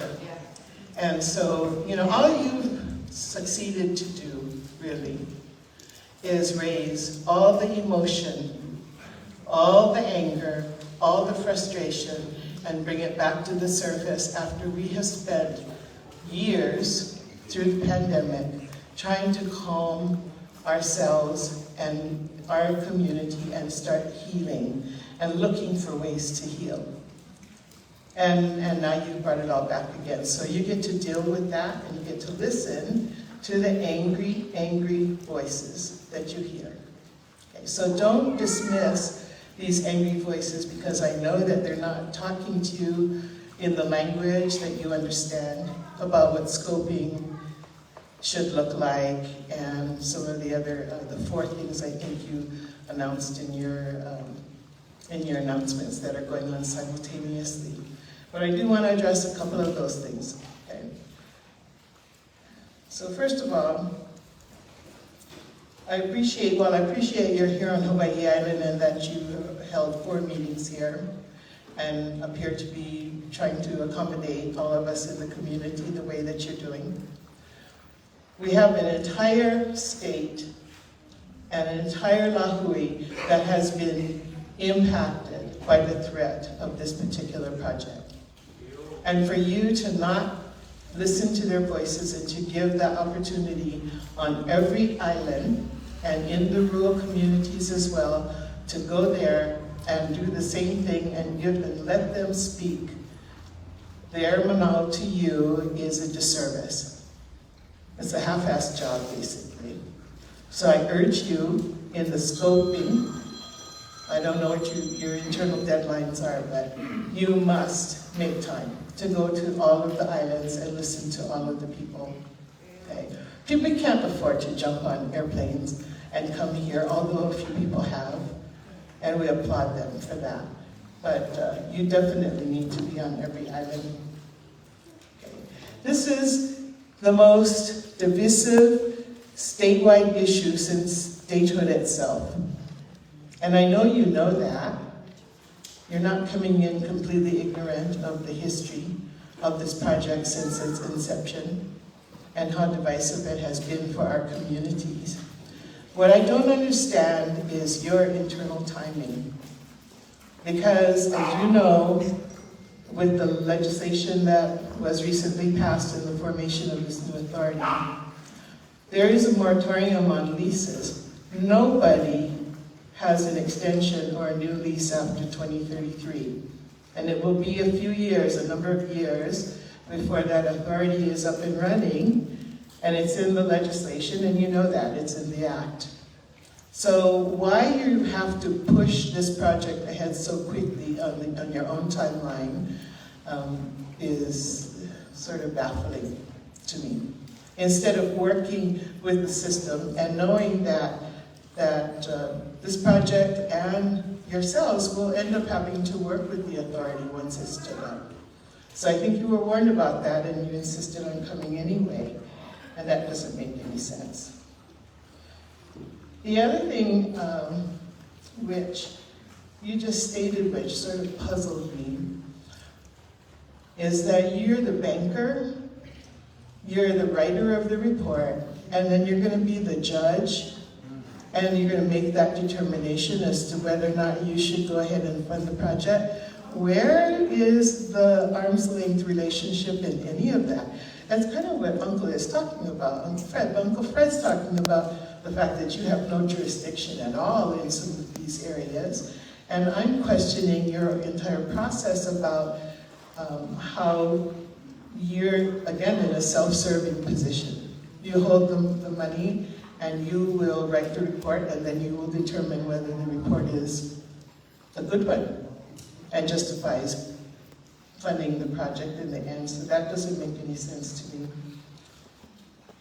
If you should decide to move forward, despite what you hear from the community, the areas that affect this project on Mauna Kea, which means from the harbors to the summit. Okay? All of those areas, the infrastructure, everything. Recently there were studies, or not studies, there were papers being written about carbon footprint and how astronomy needs to be looking at their carbon footprint. You need to be doing that for this project. All the way from the manufacture of all the mirrors and the parts in all of these foreign countries and their carbon footprint, and I would say beyond the carbon footprint, their social impact in all of those areas as well, all the way to full build out, and how you intend to mitigate that in this report. There needs to be the impact on Kanaka, not just Kanaka-Maoli, on our entire community. The social, spiritual, physical, emotional, psychological effects. It has to be community psychology driven. It has to be about our entire community, from Kauai and Nihau all the way through this Moku. It has to include the fact that, as I told you, this has been the single most divisive issue, the proposed TMT project. Bishop Street, our Wall Street, complained about how the offices in each of the companies in Honolulu were divided. Families were divided, communities were divided about whether or not to support TMT. And that is lasting damage, already done by this project. And here you are, pushing it forward again. Now, you might not think you're pushing it, but I think we perceive that as pushing this forward. So definitely, those things need to be studied. Part of that study needs to include the impact on our own and only statewide higher learning institution, the University of Hawaii. Falling from grace, losing their position, not only as manager of Mauna Kea, but I would imagine in the astronomy world, they took a big hit internationally. And how that affects their programs, that's all part of the damage that TMT has wreaked on our community. And while we fight to get university off the mountain, and because their impact is way greater than just TMT, but TMT was definitely the straw that broke that camel's back. And that happened at the legislature, where it became obvious that they are now removed from that position of manager of the Mauna. So good for us in some ways, but long-lasting damage overall, and that needs to be included in your review that you do, unless you choose to go with another agency, right? I'll go, yeah. Okay, so those are just some of the things. I know there are more. Oh, there needs to be an archaeological inventory survey that needs to be a part of all of this, and it needs to include cultural places, a very thorough survey, and we will not be satisfied with you simply dusting off the cover of all the old reports. You've got to start all over again because we don't have any faith in the old reports that were done. So you have a lot of work to do before this thing can get off the ground. And I hope, like hell, you're not giving money to a project that has a lease that expires in 2033. Okay, because that would be a total waste of taxpayer money. So, mahalo. Thank you. The next speaker is Vicky Torres Pestana.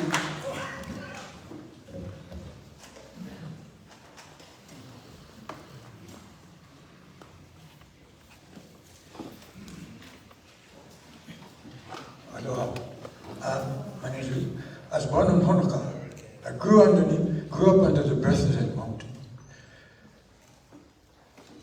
I live in a different realm. You know, when I came back from Vietnam, things were different. In a firefight there when I was 19, the firefight was 15 minutes long, maybe no longer than 20 minutes. A white light came over me. It felt like 2 or 3 hours. Mauna Kea is that white light. You said you're religious. You said you believe in a God. Mauna Kea allows us to travel to that realm of God. Hamakua, the breath of God. I'm a Hamakua boy, was born in Honoka. I'm mad. I'm angry. You will not build. You will not build on Mauna Kea. You will start taking down what you lied. I was at the first meeting. And you said, the university said, you're only going to build one. After the first 3 went up, wow, this colonial educational system is designed to lie and steal our mana. You will no longer steal our mana. We are educating the world about our mana. The world is in our hands. The world is looking at Hawaii name, the laws, the kanawai of our ancestors will be respected and heard, and we will be healing this planet. You have a journey, as we all do. I see you sitting there. I've been to meetings like this. You sit and you look at us. It's like going to courts here. It's a kangaroo court. It's set up there. You shake your head, yeah, and we still go to jail. We still get the stick up our, you know? So I kind of feel for you. And he busted you guys from the get-go. You bunch of you deceive us. No different than Twisted Twixmate that came here and lied and lied and lied and used a religion that murders life itself. I believe in Jesus. But what mankind has done to his name has made liars out of you. Has made men like me go to Vietnam and kill for what? War is not the answer. Don't use your science to enable wars. No more wars on this planet. No more lying, fake, scamming science. I'm angry. I'm mad. And we will pray. You will not build anything on Mauna Kea. You will start taking things down. Auntie Max is my family. We will pray. We will pray in a good way. May whoever you touch heal. There's an ancient song that my ancestors want you to hear and the world to hear.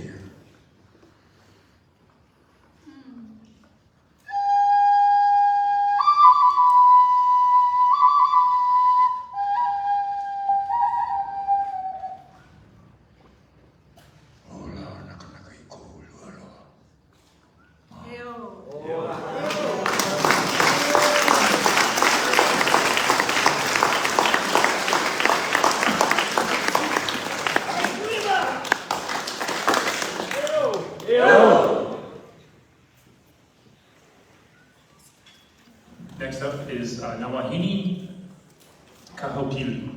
Kaho'opi'i. Kahopili.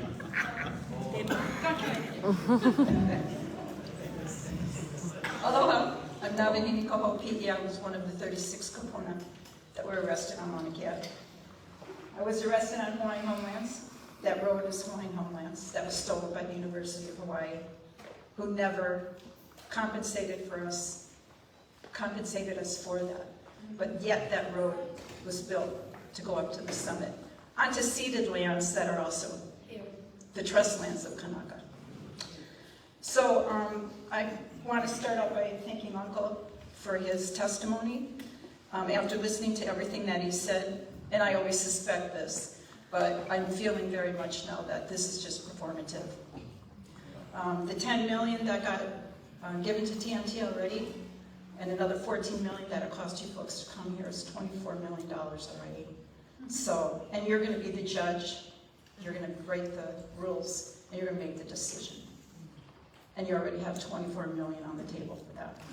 So, anyway, listening to everyone's testimony, and especially for Auntie Matt talking about what is the problem here. And I have come to the conclusion long ago that we are aloha aina. The people of this aina are aloha aina. Our aina is our kupuna, is our ancestors, is our ohana. Our aina to you is commodity. And that's why we will never agree on anything. Because we can't and we won't change who we are inside. Even though what Uncle says, our olelo may be gone and some of our cultural things have been taken away, I think you understand that. Illegal to be Kanaka. That never went away. It's in our DNA, and obviously you can see from what is happening here that it's quickly awakening. Our DNA is bringing back all of our culture, all of our practices, all of our manavo. We don't need to go to the university for that. It's happening by transmission now. And that's one of the things that happened on the Mauna when our arrests happened. So people have a perspective of that our time on the Mauna was a hardship. It was an amazing awakening. It showed the world how you can be, how you can live together spontaneously in unity and protect what is most precious to you. People came from all over the world, not because they wanted to be part of that experience. They wanted to participate, they wanted to be there. So for me, being up there was probably one of the most profound experiences of my life, and I will gladly go back. So I think you understand all of the things that probably, if you've read the study already, you don't need to do another EIS unless you want to look at how much more damage has been done since that original study, I think was in 2010. I'm not sure what the date of that was, but anyway, it was a court-ordered study, and it concluded that the activities of the astronomy community caused significant and substantial adverse harm that affected the stability not only of the Mauna, but of our entire mogu. There were mercury spills that went into our aquifer, the smaller aquifer that sits on top of our larger aquifer, 7 mercury spills that were unreported. Tons of garbage that was left up there. Tons, 13 tons. The university refused to remove it, the county wouldn't remove it, the DLNR wouldn't remove it, and the astronomy community didn't think they had to remove it. Who removed it? The community got together and got a grant to take the rubbish out of there. What the TMT would produce is 13,000 cubic feet of solid waste a year. If they couldn't remove what they already had up there, how are you going to allow them to create more of that without holding them accountable for what they already did? Those are just some of the small things. It's 18 stories, but that is also illegal on our mogu because 90 feet is the limit. But you know what? Frick us, right? Because you can do whatever you want. You can build it twice the size, you can dig it 40 feet into the ground. You can steal the land, you can pollute the water, but if that's what you want, that's what you get to do, because after all, our aina is a commodity for you. Once those things are destroyed, you can't put it back. You can't unpollute our aquifer. That aquifer feeds our entire island. What happens if we don't have water? You want to know what happens if you don't have water? Go look at what's happening in Oahu right now. That's what happens. You're going to go home. We have to stay here. There is nowhere else for us to go. I'm not leaving. I'll die here. I'll die on the mountain if I have to. The other thing, so that leads me to, and I'm not going to go through all of the things that I wanted to talk about. One thing I do want to say that's also really confusing for me with the National Science Foundation is, and I looked on your website, you have all kinds of grants going for climate change. So I do not understand how you can give out grants for climate change, but you're going to come here and you're going to give money to one of the most destructive projects. It's incoherent to me. It's destructive. It's going to be put in one of the most sensitive areas in existence that is home to species found nowhere else on the planet. How do you keep your head together with that? How do you justify giving money for that and then money for climate change? I don't understand how you can feel whole inside when you're doing these two completely opposite things, which is probably for all of us very confusing. You have that going on, but yet you feel you have a right to give out millions and millions and millions of dollars to destroy our place.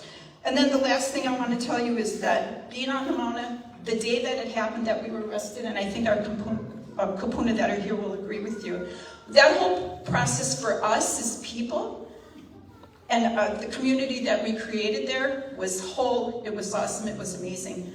Simultaneously, the state of Hawaii, the county, the legislature, the DLNR, all the way up to the mayor's office, the entire time we were there, did nothing but lie, demonize us, vilify us, degrade us, humiliate us, in the news, on social media, using our own tax dollars to hire a public relations firm to run a narrative that made us subhuman.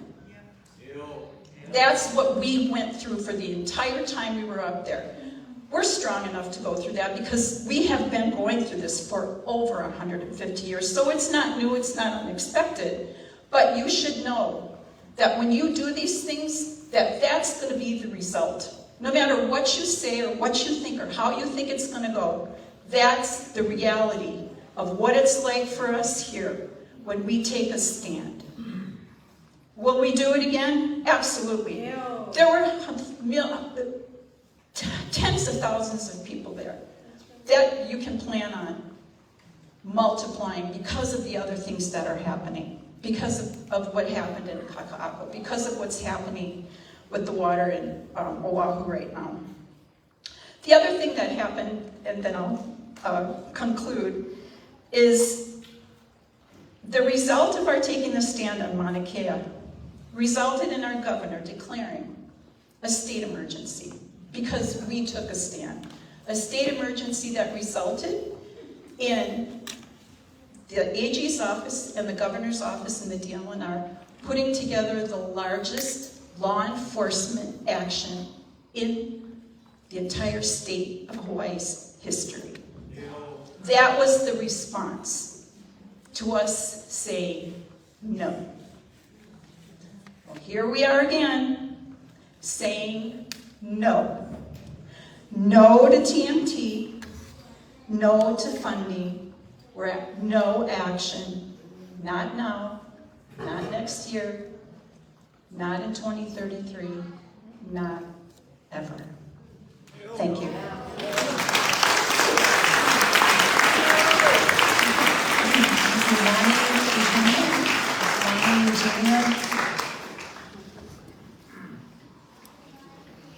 Give him Lonnie.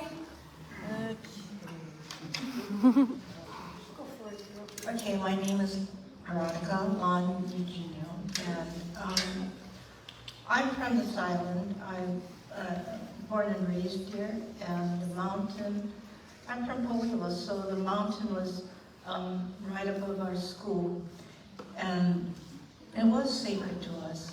We didn't really come out and say it's sacred and all that, but you know, our alma mater at that time was below majestic Mauna Kea. Our alma mater stands, here ever shall it be, the greatest in all the land. And that was the mountain, snow, everything. It was the mountain that blew that wind and everything. But, you know, that was that sacredness to us as we were growing up. Anyway, this is National Science Foundation, and I was a recipient of the National Foundation as a biomedical research student. And I have a degree in biology and education. And I was also the first female to work at the Hawaii Volcano Observatory. So my background is science. I love science. I believe in science. And I went to Kamehameha, like many of people here. We did not learn about our culture, and in fact, we had the first Hawaiian principal when I was a sophomore in high school, and this is the first time that women stood up and danced the hula. Before, you couldn't dance the hula standing up because it was too lascivious. That's the kind of school, and we went to. Everything was, you know, preparing us to be westernized.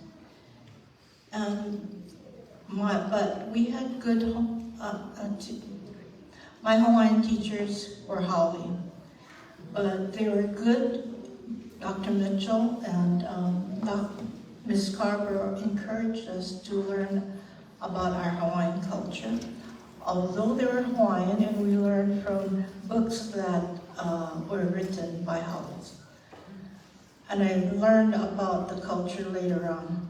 So I know my culture and all this other stuff. And I know science. And, you know,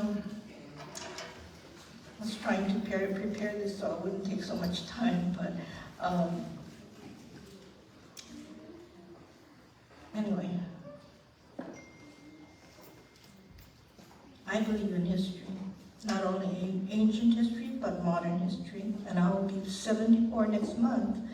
So I have lived history. And I will tell you that after the overthrow, the royal lands were confiscated by the US government. In 1959, so this is my history, my time, and my life, in my lifetime. 1959, when we became a state, the royal lands were given back to the Aloha state as ceded lands, and 20% of the income from those lands was to care for Native Hawaiians. In 1959, we Native Hawaiians were so downtrodden and were kept in the dark about politics. Mauna Kea was given to UH for $1 per year, like Hawaiian homes, in 1968, before we knew about our rights to ceded lands. The Mauna Kea was conservation land. Why were the observatories, you know, built on that conservation land?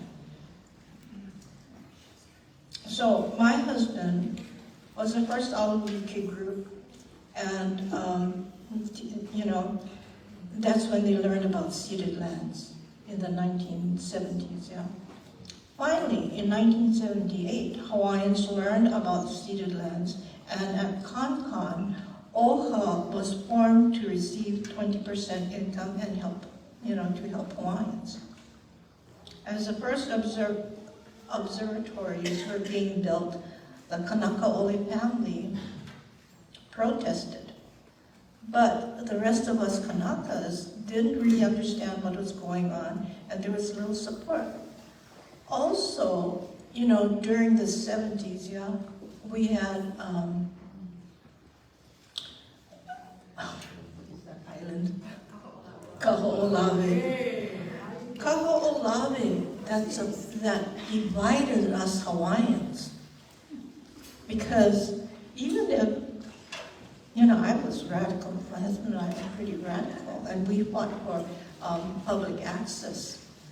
But still, we're going, well, I don't know about going to Kaho'olawe. You know, you can get arrested and all these other stuff. And here the state was telling us, you know, if the military moved out, then look, we're going to fall as a state because we're dependent upon the military and all that. So, you know, it divided the Hawaiians. And I think it was only when George Helm died that we were like going, okay, well, what is this all about? But anyway, now we look at Kaho'olawe and going, oh, what was that all about? Environmental. They were bombing the island, and sometimes the bombs would miss Kaho'olawe and hit Maui. So, you know, nobody thought of environmental things. And the Hawaiians were just complaining. Hawaiians, oh, you know, saving the land, the Aina, oh, what is that all about? That's how we were back in the 70s. Even as Hawaiians, you know, and we wanted to bring the language back, and they're going, what? Bring the language back? Hawaiian is a dead language. Now that it's back, what are we finding out? I belong to Kalaupapa Ohana. We're finding all these people who know Hawaiian now are finding all these old letters that tells us our history. They didn't want us to know our history because they didn't want us to read the papers and all these other stuff. You know, this kind of stuff was happening to us, or still happening to us as Native Hawaiians, as Kanaka. But, you know, well, with this TMT, there's lots of confusion. So when this TMT first came out, you know, several years ago, yeah, and there was a big meeting, and tried to, you know, the protesters and the scientists, and so there was this big meeting in Honoka. So they had a whole, you know, a lot of people talk about good and bad, all this stuff. Well, the Hawaiians spoke first, and because it was mostly in Hawaiian, a lot of people kind of, you know, didn't understand. And then the scientists came on with their fancy, you know, videos and all this other stuff. And this one lady said, yes, they'll put in $1 million to the schools and all that. And the other scientist was talking about, oh yeah, all kinds of stuff. And also they kind of made fun of the Hawaiians. And they said something about Pua case, laughing about this in front of us. This was at the meeting, right? And they're telling all this. Then we had a break, and then after that they would talk about, we were allowed to ask questions. During the break, I went up to that scientist and I told him, how dare you? How dare you make fun of our people? How dare you make fun of Pua case? He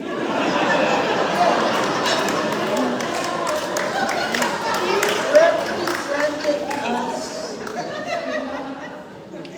I just scolded that scientist and I said, you know, how dare you treat us like that? And he was so ashamed.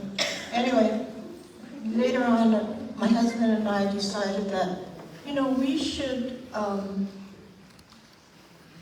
put this out in a community meeting in Kohala, where we live. And so I called Puhipao and his wife, Joanna, and they had a film out, so I asked them if we could use a film. And we showed that at the library. Later on, I called that scientist and asked him to come to our meeting, and he says, oh yeah, okay. And I called Pua, so she sent her husband instead, Kalani Flores, because he's he also taught Hawaiian history and all that. Right. So anyway, the scientist is supposed to go first. Oh no, we were going to show the film. So this guy, the scientist side, had all their entourage with them, and one of the boys, my husband, so he came up to him and said, you know, you don't have to show the film because a lot of people saw it. And so my husband came to me and he says, you know, they don't want to show the film. I said, no, we're going to show the film because it's half an hour. And in the film was all these historical things about the oil leakage, the mercury spill, and everything about the history of the TMT and how it was formed, everything. So now everybody saw that. And the scientists are supposed to go and give their presentation. But they said, oh, let Kalani go, you know?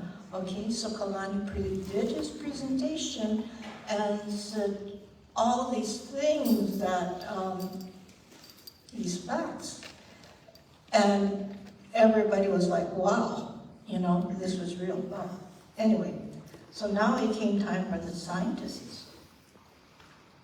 We had all their presentation all set up, and what do they say? He goes up and he looks at the time and he says, you know, it's getting late, and you know, I know you all want to go home and this and that, but you know what? We want to work with the community. We want to work with you and all that. They did not do their presentation.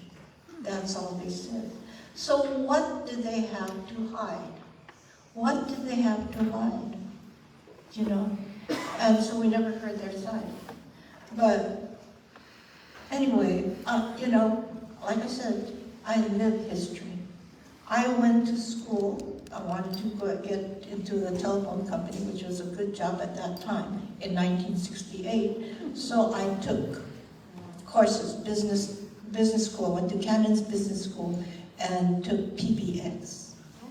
I also took key punching and programming with a computer that was big as a desk. Yeah. In a year, that was obsolete. That was obsolete. I got in a telephone company, directory assistance, and they had this little button, go up, directory assistance. When you're done, push it down. You don't need all that, you know. That computer now is this tiny thing on your phone, you know, in my lifetime. So this huge football field telescope, by the time it's done, it's going to be obsolete, the way technology is going. What you should be doing is, like he suggested, you know, have that go up in the air, you know, and you should be funding Elon Musk. He has something going up to Mars. Just put one little telescope in there and you'll see Mars and the sun and all kinds of stuff, you know. I believe in science. I believe in science. And you know, environmental science. You gotta fight science with science. What are they doing? They're looking into space, into something way up there. What about us? Here on Earth, environmental science, the spills that they've had, how many toilets are they going to build up there? You know, they're going to have the rubbish, like she had said, everything, it's before you. Environmental science, you are environmentalists. You should be thinking about that, about the environment, not something up there. I believe in science, and science should be the one that says, oh, okay, environmental science, what's here on Earth is more important than what's up there.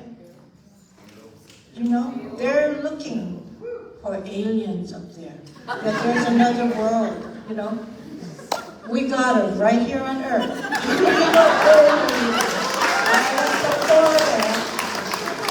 Out there and deal with them instead of the aliens up there. Thank you.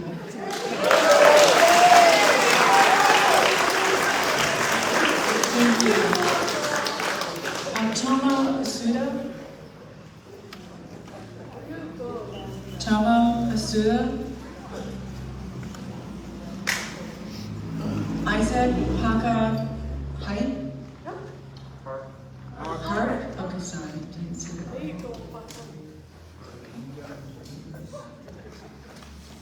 Hello, everybody. I want to mahalo to all the previous speakers. Some excellent points raised, and you're right about the aliens, Andy. Well, what if you out there and you do find aliens, and the aliens kick our ass? What are we going to do, yeah? Hello, my name is Isaac Hart, also known by many as Pasta with a P, not an F. Other National Science Foundation has already provided design and planning funding to the TMT Corporation. I'm here to oppose NSF continued financial support of the TMT. You know, I live here in Waimea at the base of the mountain, and every morning I feel like a pregnant female in her first trimester. I look up there and I have morning sickness every single day of my life. Just looking at the telescope up there now. And the TMT is going to be a monstrosity compared to the little telescopes. And it's going to be right in my face. I hope that is never even considered in the future. It's a waste of time. But President speaks on the environmental effects and all this and that. I'm pleased to inform the National Science Foundation and also caution you that you're positioning yourselves to become accomplices in the commission of war crimes. Yes. The fact that each of you are obeying orders of your government or perhaps a superior does not free you from responsibility. But it may be considered in reducing the potential punishment that you receive if you carry this out.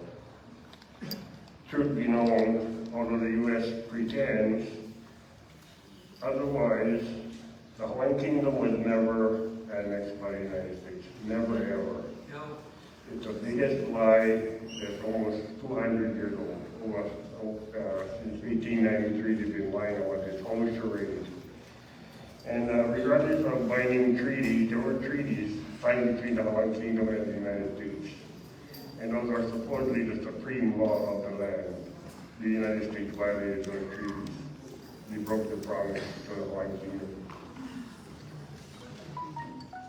Well, the U.S. ambassador to Hawaii, the United States actually housed the ambassador in Hawaii, under false pretenses, caused military troops to unlawfully land in Honolulu Harbor on January 16, 1893. And the purpose was to assist insurgents with the overthrow of the Hawaiian Kingdom government. After ordering an investigation into the U.S. military invasion, U.S. President Grover Cleveland described the U.S. military action as an act of war. And that is the state of our relations today. We remain in a state of war. So hopefully one day we can sign a peace treaty and become back on peaceful terms. But for right now, we're in a state of war. So for those who don't know, U.S. military invasion of Hawaii was not approved by the President or Congress of the United States of America. It was just carried out by the ambassador with, I guess, some kind of gold ring inside. So after the unlawful overthrow of the Huntington government, the U.S. Congress proceeded to adopt internal legislation to annex the Hawaiian Kingdom without a treaty of annexation, and that occurred on July 7, 1898. So I'm pretty sure everyone knows that internal legislation of any countries cannot extend beyond the borders of the country into another country, which is what the United States pretended they had the right to do. So, in fact, there was never, ever an annexation of the Hawaiian Kingdom by the United States. So the situation now is we're under prolonged belligerent occupation by the United States, and the laws of occupation need to be observed. If we're not observing those laws, we're in violation. You could be committing unknowingly war crimes. In 1993, U.S. President Clinton signed U.S. Public Law 103-150 to apologize for the unlawful U.S. overthrow of the Hawaiian Kingdom government. Unfortunately, he failed to make things right by taking some corrective action. Although the apology is an appreciated admission of U.S. guilt, an apology alone is worthless. The U.S. continues committing war crimes against the Hawaiian Kingdom, which can only be described as wickedly evil. The United States is the most wicked and evil country on the planet, while they accuse other countries of being the same. And it's all propaganda, fake news, sending United States citizens and even unlawfully sending our Hawaiian citizens to war to fight for corporate gain, stealing other people's resources, the oil and all that. It's all a charade. You're the biggest liars in the whole world, and everybody knows it. The United States might be powerful, but I believe the rest of the country is going to gang up on you guys and kick you guys' ass soon. We caution you to back off. The truth was confirmed. The illegal withdrawal of the national government does not extinguish the sovereignty of a nation, and the Permanent Court of Arbitration confirmed by hearing the case of Larson versus the Hawaiian Kingdom at the Peace Palace, Den Haag, from 1999 through 2001. The Permanent Court of Arbitration does not hear cases from other than recognized sovereigns, but it recognized the Hawaiian Kingdom continues to exist without a doubt, or they would not have heard that case. But it could not come to a resolution in that case because the United States refused to participate in that process. And that's just a way to, I guess, politely decline admitting that they're liars. So now that you know the truth, which I encourage you to confirm for yourself rather than taking my word for it, I hope you have the conscience and a good sense to protect yourself and your family by doing what is right and discarding all notions of serving as accomplices in the commission of war crimes against the Hawaiian Kingdom. You have been informed. Again, my name is Isaac R., also known as Pasa, and I am a Hawaiian Kingdom patriot.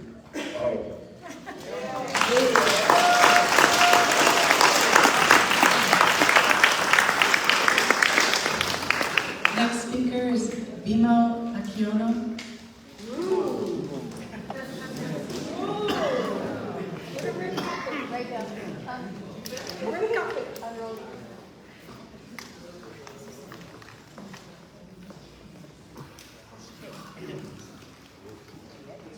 Thank you. My name is Bima Akiono. My ancestors come from Polynesia, so I'm Kanaka Maoli. And I want to just state first up that I oppose the building of the 30-meter telescope, the funding of it, and it shouldn't happen, so I want to make that part clear. Regarding the scoping, I disagree with your acceptance of anonymous submissions. I think it challenges the integrity. identify who they are, why should what they say matter? I think you doing that also reinforces and validates the narrative that we put out by the astronomy industry here, that Hawaiians are afraid to speak up if they are pro-TMT. And I think that's what you're doing, is simply saying that's true. But at last night's meeting in Kona, you saw a Hawaiian stand up and say that he supports the TMT. And you saw the acceptance of him by the majority of the people there who are Hawaiians. And so it's not true. In Hawaii, when we have a problem within our families, we solve it as a family. We don't fight. And so I oppose that you're accepting anonymous submissions. And I certainly hope you wouldn't do it regarding the support of TMT. Maybe the scoping, that's okay. I would also recognize that in that last night's meeting, we saw the exact opposite of Hawaiians giving Hawaiians. I'm sure that you didn't hear it because you're at the front of the table. Your other workers did, of the woman who wasn't Hawaiian, who was yelling and shouting at the Hawaiians who were talking, until some Hawaiians started telling her to quiet down. I went to those other Hawaiians, and I told her, never be. Because I don't know if she's planted here to simply get us riled up and make the Hawaiians look bad by reacting to someone who's yelling and shouting at them. So, I oppose the anonymous thing. I'm a Kanaka Maori. Without choice, I'm an American. I was born into a place that was taken over by Americans. And so I'd like to speak as an American now. I oppose the 30-meter telescope as an American. I had uncles who fought in Korea, who got trauma and wounded. I have a brother who fought in Vietnam, who has trauma. I have a cousin who died in Vietnam. I have a 21-year-old brother buried in the Veterans Cemetery in Kilo in his airborne uniform. All of them existed because supposedly, according to our government, China is a threat. And today, you're asking us to be okay with you taking the funds, the tax monies, that we're forced to pay and support China. As a family representative, I can't support that. It seems we have a problem with that woman last night, with the divisiveness that exists, at least locally. That's all I care about. I don't care about the world. But here we have a problem, exhibited by that woman last night. And so I want to speak as an American.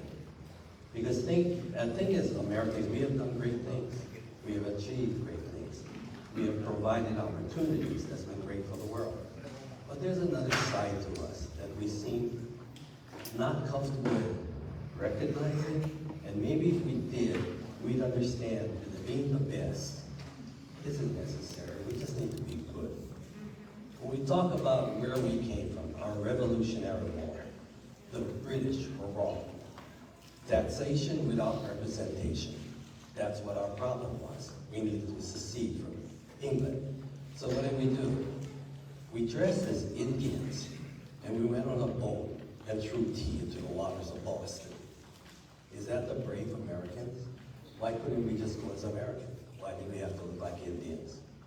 And then we have our first president, George Washington.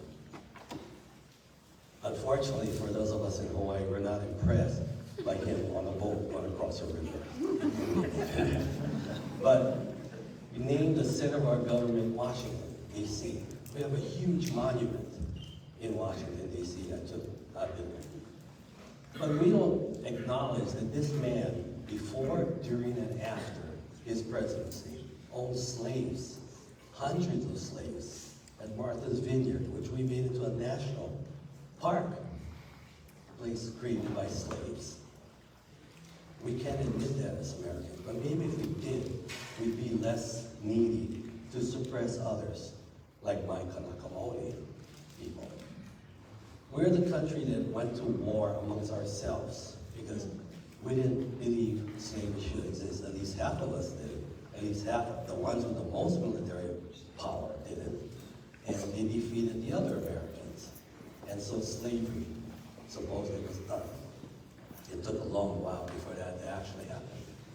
But our military who fought in that Civil War then went across the continent towards California, killing the Native Americans, the Indians. We took over their countries, we took over their culture, we took over their religions, we suppressed them.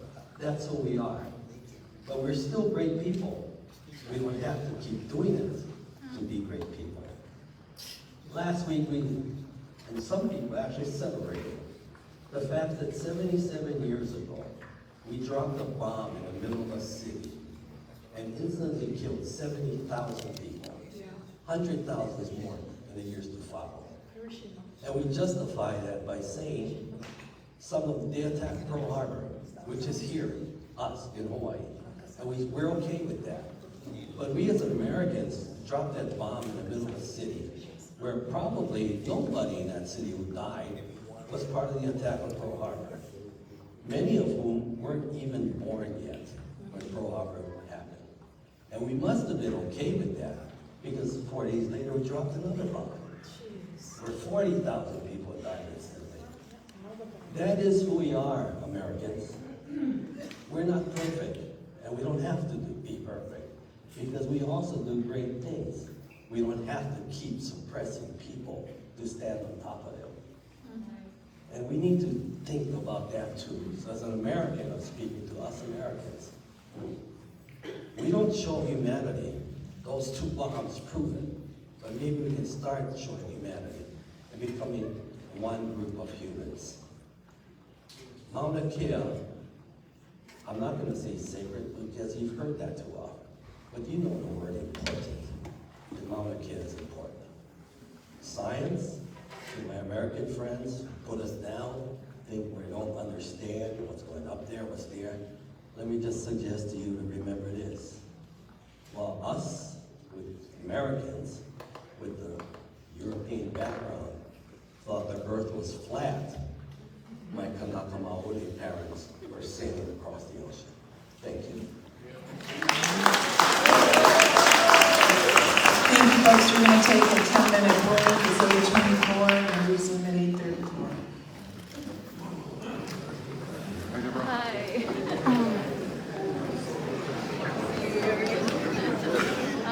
Good. We're on Huli Live right now. Yeah. Live streaming. Deborah Ward. Yeah, say something? What are your thoughts about the testimonies we're hearing tonight? Very eloquent. Full of power, huh? I'm so grateful that so many people stood up so and been so steadfast. It's very touching and very informative. I'm so glad that Fred Control was able to share with us his understanding of sexual innocence because he called for sexual innocence in 2008. They said it wasn't necessary because they would never ask for NSF money. They were going to be self-sufficient. As it turns out, they're now saying, oh, we don't have the money because we never got the last partner we needed to have in order to build. And instead of being 800 million, now it's 2.4 billion. I mean, 800 million is now 2.4 billion it's going to cost. And so the NSF is going to have to provide 40% of the bill's cost. Well, that's us, the taxpayers. I mean, we're already funding the United States military. A huge cost to ourselves. But now we're going to be funding a telescope. Not because we want it, but because they will decide that we will get it. So I hope that more people get to testify tonight. I know some of the testimonies are going on. I think there was a lot of information transferred to us. Yeah. Thanks, Deborah. Good seeing you. Thanks for all your hard work. Thank you so much. I gotta take a break. Okay. You wanna walk around? Yep.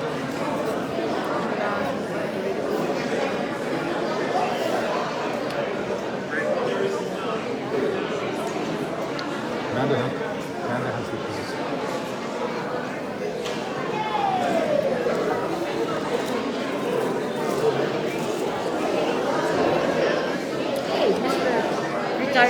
Yeah. How's it? Hey. Good. I heard you, darling. Yeah, I'm live streaming for Huli right now. Oh. want to say hi? Oh, right. Kopai Aina. All right. Mahalo.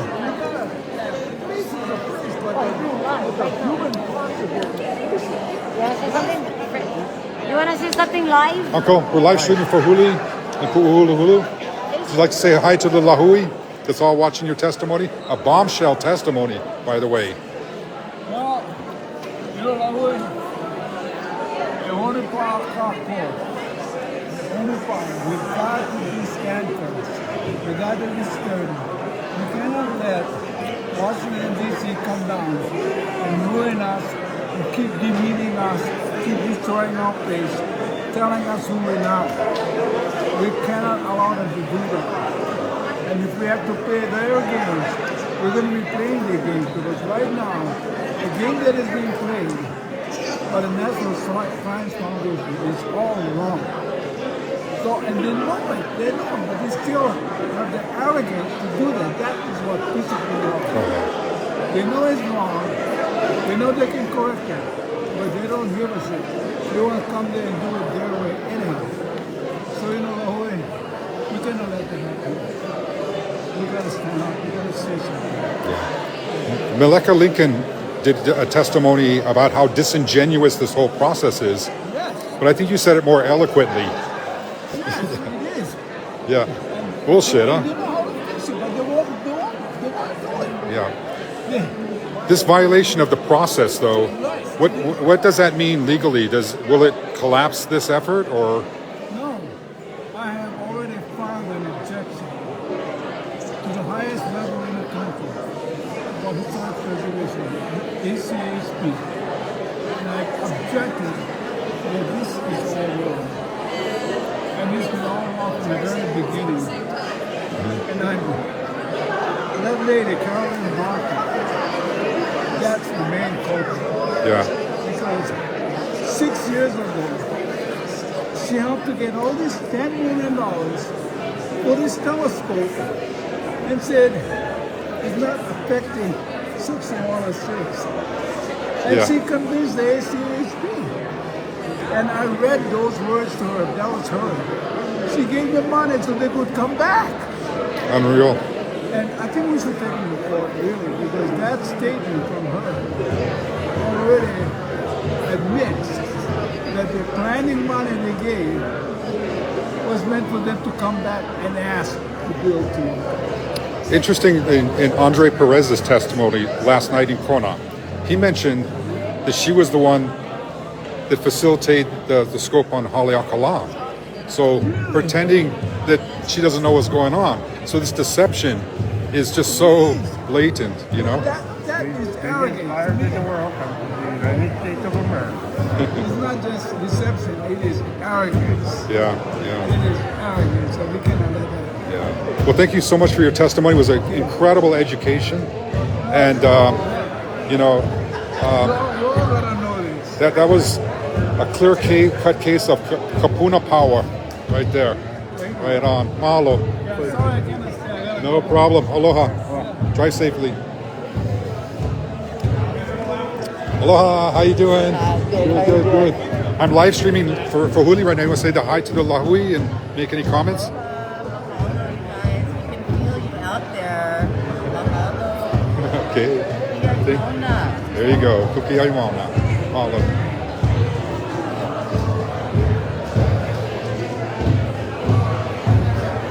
Hi. We're live streaming for Huli right now. Would you like to say anything to the Lahui? Any thoughts about the testimony?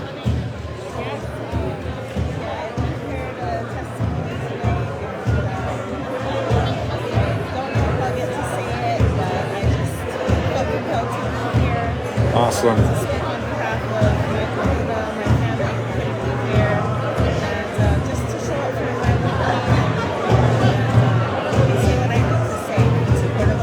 All right. So proud of you. Thank you for support. Aloha.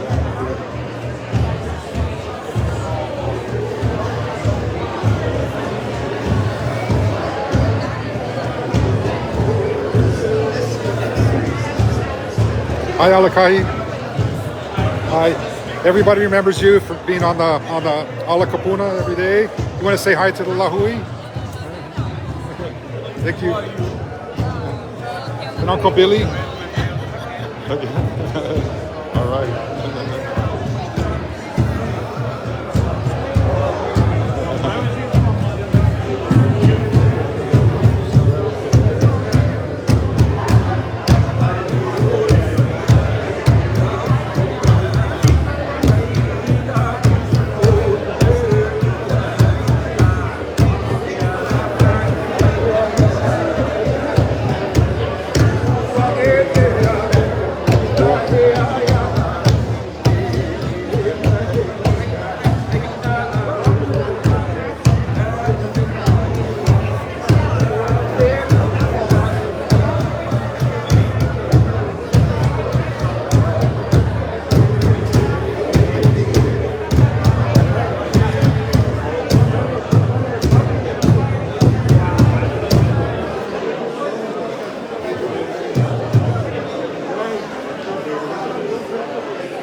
It's okay. And it'll also probably be put on the Hulu website as well. Because they do both websites. Or both of them. Or counts, rather. Are they saving it? It's live right now. Yeah. All right, folks, we'll resume. Our next speaker is Ikamani Flores. All right. All right.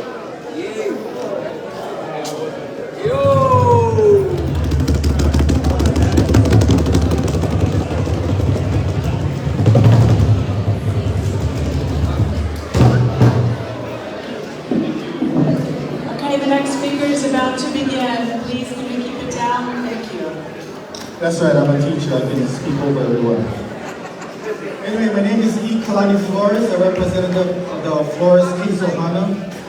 I'm a Kanaka Maoli cultural practitioner. I'm also an educator with over 40 years in teaching Hawaiian studies. I'm president and professor at Hawaii Community College. I'm just going to go over a few things. So first of all, the scoping meetings should have been scheduled longer with more court reporters. I know you're doing a great job, but I know how taxing it is on a court reporter. And it should have been held on all islands and on the continent with large Hawaiian communities. And I'm going to apologize up front if my oral testimony is longer than 2 minutes. But some things need to be stated out loud for all to hear. But I will submit like a 30-page and written comments later. But from my experience in 2 contested case hearings, hearing officers don't read our comments. Board testimonies at the Board of Land and Natural Resources, they don't read our comments. And at the Board of Regents University, they don't read our comments. Fauna Care Management, everyone, they don't read our comments. So I'm not expecting you guys to read my comments. Because that's the history of it. So in testimonies, as well as the legislature, they don't read your comments. Decisions already been made. It's just a rubber stamp process, a procedure to do. That's my perspective and from my history with all this. So let's go into the consultation process. It was noted that the timing is wrong. The timing is wrong. You guys are a decade late, right? As was previously mentioned, in 2014, there were a number of Native Hawaiians and organizations and individuals who requested for a Section 106 when NSF was awarded the TMT several grants. NSF objected to those Section 106 consultations, said there were no undertakings, and despite the former TMT project manager publicly stating that when they received the award that they were counting on NSF funds, additional funds to complete the project. So at that time, this is a letter from and his follow-up with Fred Katrolis, what he was speaking about earlier. There was a letter from the Advisory Council on Historic Preservation, dated June 25th, 2014, and it was addressed to you, Ms. Blanco. And it went over that issue about that Section 106. But on page 2, the first paragraph, quote, it says, "We therefore recommend that NSF consider consulting with the project proponents early on so that any required Section 106 review related to the construction and operation of the TMT facility on Mauna Kea can be carried out when a full range of alternatives are still available for review. In addition, NSF should take measures to avoid the potential for the applicant to trigger Section 110K of the NHPA by initiating any type of construction activities that may result in adverse effects to historic properties with the intention of requesting federal assistance or authorization at subsequent stages of the project implementation." What does that say? That basically says that you guys should have done this Section 106 at that time when they were planning to do the start of the construction. Because if we followed the TMT construction timeline, the project would have been finished already. And now you guys would come to us and do a Section 106 and do the NEPA after it's built. That's what's the problem. That's the problem with the timeline. That's the problem why you guys are a decade late. And now you come in here as if you want, oh yeah, let's find out what the Hawaiians want to do with sex. If the timeline was followed, the construction timeline, the project would have been finished, or at least mostly constructed at this point. They were expecting to do first light in 2020. It's 2022. Now NSF comes to us, the community, and want to do Section 106, as if you're doing us a favor. You guys are a decade too late. And then you can't say, well, we haven't awarded the monies. You still haven't awarded the monies. You still don't even have the monies. Congress has not allocated the monies yet to NSF to give to them. So you could have done Section 106 and the proper NPA process way ahead of time. But you guys failed to do it, even though Native Hawaiian organizations and individuals requested for this process to begin in 2014. So we're here in 2022. There was a 2010 decadal survey that gave priority. The project, the TMT project and the GMT project were in the top 3 projects in the 2010 decadal survey. You guys could have initiated in 2010 this whole process, but you didn't. In the end, TMT never had sufficient funds to complete this project.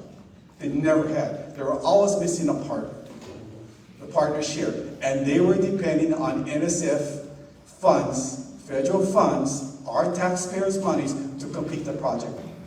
It's been known. It's been in the dialogue amongst the astronomers community. It's been spoken about by the former project manager. That's how they were going to finish the project, with NSF funds.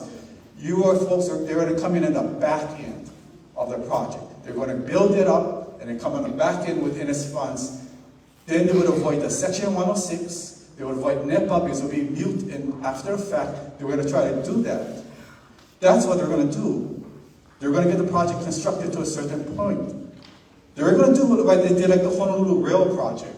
Exactly. It's exactly what the exact same process. They're going to do the same thing. They're going to get it built. They say it's going to cost X amount of dollars. The rail project in Honolulu, they say it's going to be $2.6 billion. 11 years late, it's up to $12.5 billion. What does it do? It forces the public, or it would force the partners, in this case it would force the taxpayers to finish the project. That's what the TMT was trying to do. Our monies, they're going to force the taxpayers to help finish a project, which will come to NSF. We're paying taxes on other islands for a project that's not even on our island. We're paying extra excise tax on that project. It's the same method. It's all our monies. These monies, NSF funds, are not your funds. They're our taxpayers' monies. They were trying to do the Honolulu Rail Project technique. It's clear about that. Because I can give you, okay, so what does this project actually going to cost? So we look in the 2020, Astro 2020, the decadal survey, which is this whole thing that NSF is basing this funding upon, on the reports. If you actually go and read the report, based upon the independent technical risk and cost evaluation of this project, the cost for TMT now is estimated at $3.1 billion.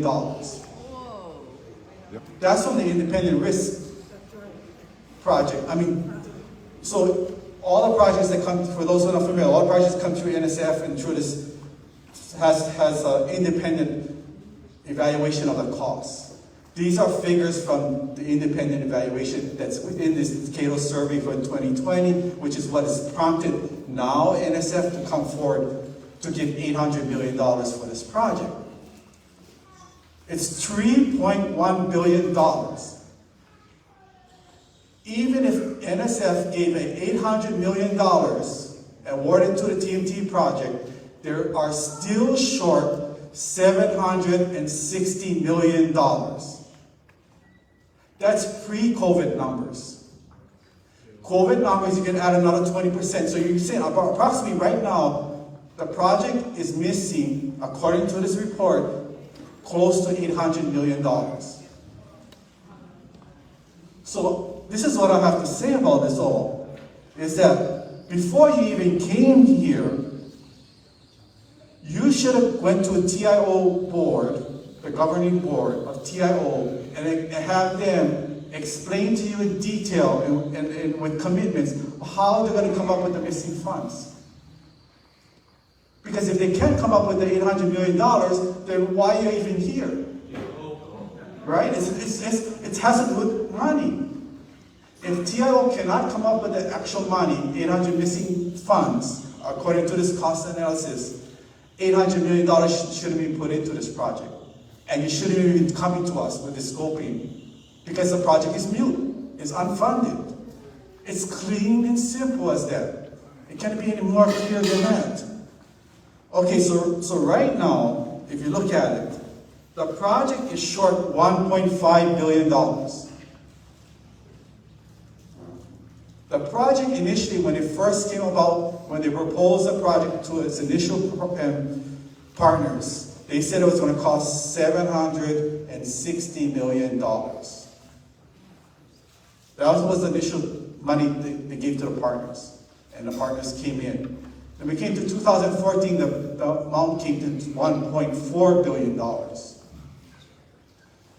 We're at $3.1 billion today.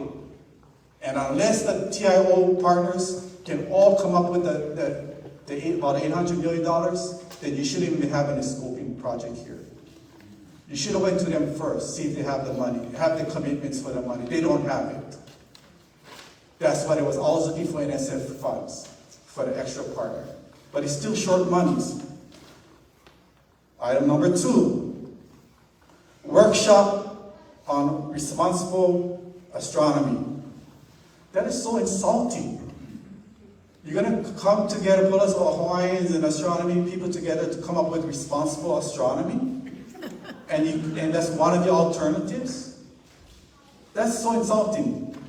If you want to know what responsible astronomy is, don't build on an environmentally sensitive and culturally significant concept.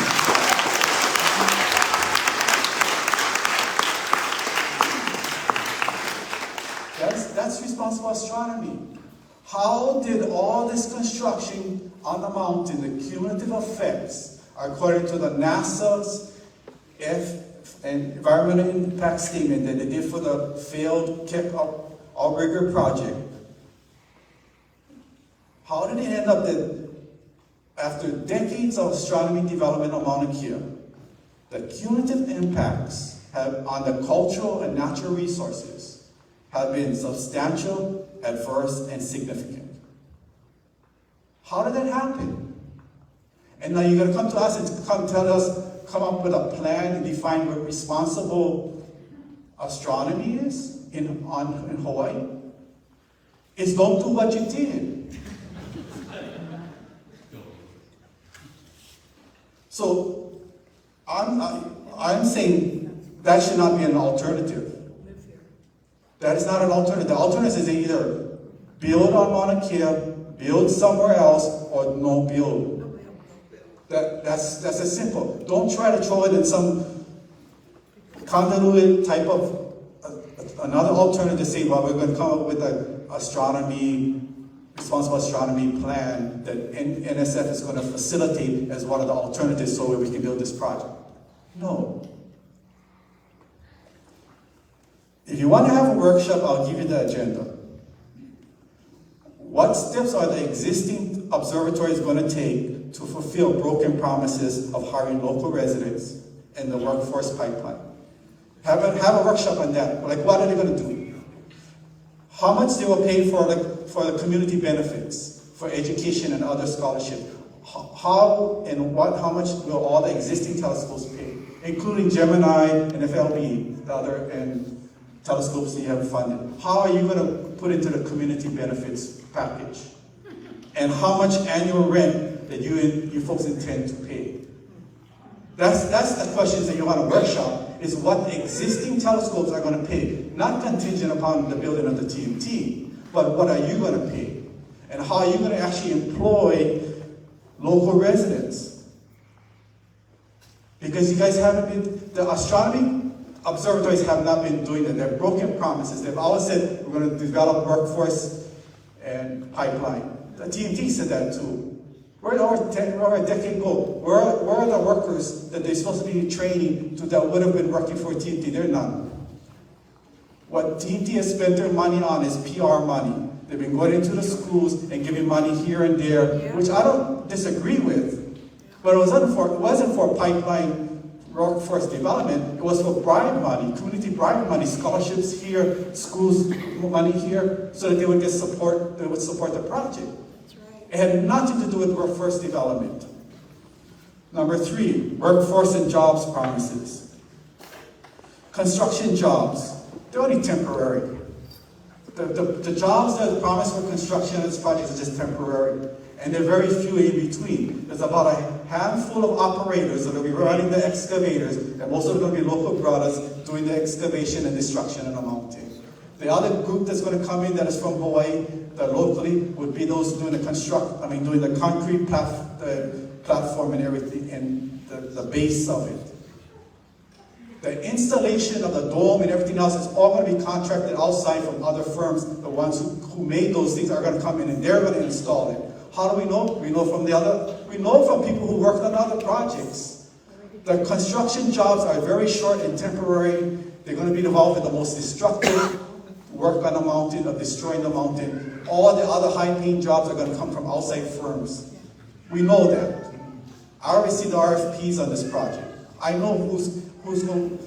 The guys from Canada are going to bring in their team who created the dome. They're going to do the installation. You might have some electricians wiring here and there, but most of it's all outside firms. It's not jobs in Hawaii. It's temporary jobs.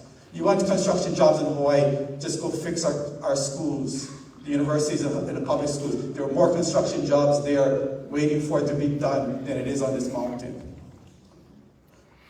There are more construction workers who have died in a particular site since statehood on that mountain in construction-related work jobs than any other job site on these islands. And that's a fact. There are a number of construction workers that died on the mountain constructing this observatory. There's more deaths in the construction, and that's what the harm you're going to put our people in. Okay, so the TMT says there's going to be 140 other employees. Well, I saw the roster in 2014 of employees of the TMT. There was nearly 100 people that were already hired for the TMT project, and there was only one person from Hawaii, and she was an administrative assistant working out of Hilo. Everybody else that had already been hired for this project, nearly 100 of them, they're either working in California, Japan, China, India, wherever the partners were. The 140 jobs are not coming to Hawaii. Don't tell us that if you want to give a breakdown in this EIS, identify every job that this project is supposed to bring. What is the pay for those jobs? And what jobs have already been filled? Okay, these are the same promises for local jobs that have been previously. Anytime a big project, hotel project, subdivision, this TMT, all jobs. This is just a myth. Okay, so in 2010, the County of Hawaii and the University of Hawaii did a Hawaii Island workforce survey, astronomy survey, to see who of all the astronomy observatories on Hawaii Island, where are they from? And you know what the results said? Over 70% of people who work, staff and administrators in the astronomy observatories on Hawaii Island were not from Hawaii. 70% were not from Hawaii. So you're not making jobs for us, and I'm not saying even for a Hawaiian. I'm just saying for somebody from Hawaii, a local, somebody born here, they're not going to get the job. They're going to be in the 30%. Out of the survey, over 80% weren't even born on this island. Now, I don't have nothing against those who came here to work on the jobs. It's not your fault that you took the job here. There's nothing against, because there's people in here who work for the observatories who are not from Hawaii. I have nothing against you. What I'm saying is the observatories, one after another, promise that they're going to hire and locals, I'm not saying local, they will hire residents from Hawaii. And they would have a workforce program to train them to be available to be in this industry. That has not occurred. And it's not the employees, but it's the directors and observatories and their governing boards that are at fault at this. And it's the state for not keeping them to their promises of what they're supposed to do. So don't give us jobs, because they ain't gonna be no jobs for us in this project. I can tell you that from past history. So I'm going to finish up here with saying that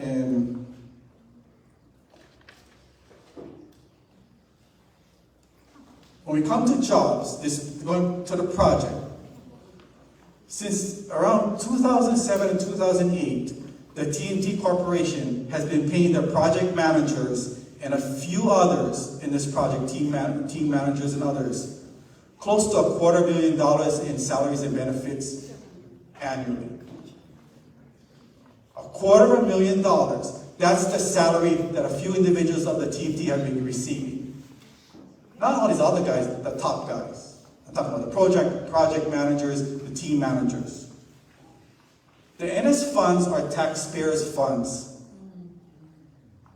And I'm opposed to subsidizing this crazy absorbent salaries for a few individuals. That's what you would be doing. Okay. Just two more items, real quick here. Item 4, environmental review. When you come to the archaeological, it was mentioned earlier, the archaeological survey and archaeological sites, historic properties, cultural sites, cultural resources. I'm requesting as part of this project, if you guys go further, is that there be a panel of Native Hawaiian scholars and archaeologists who do a peer review of all the existing archaeological reports and surveys, if you're going to use it in your report. Or else do a new one with a panel of noted Hawaiian scholars and archaeologists. The reason I'm saying that all the archaeological reports and surveys that have been done on the mountain, let me rephrase that, not all. Most of the archaeological surveys and reports that have been done on Mauna Kea have been done by one archaeologist and firm, without any direct consultation with Native Hawaiians or cultural practitioners.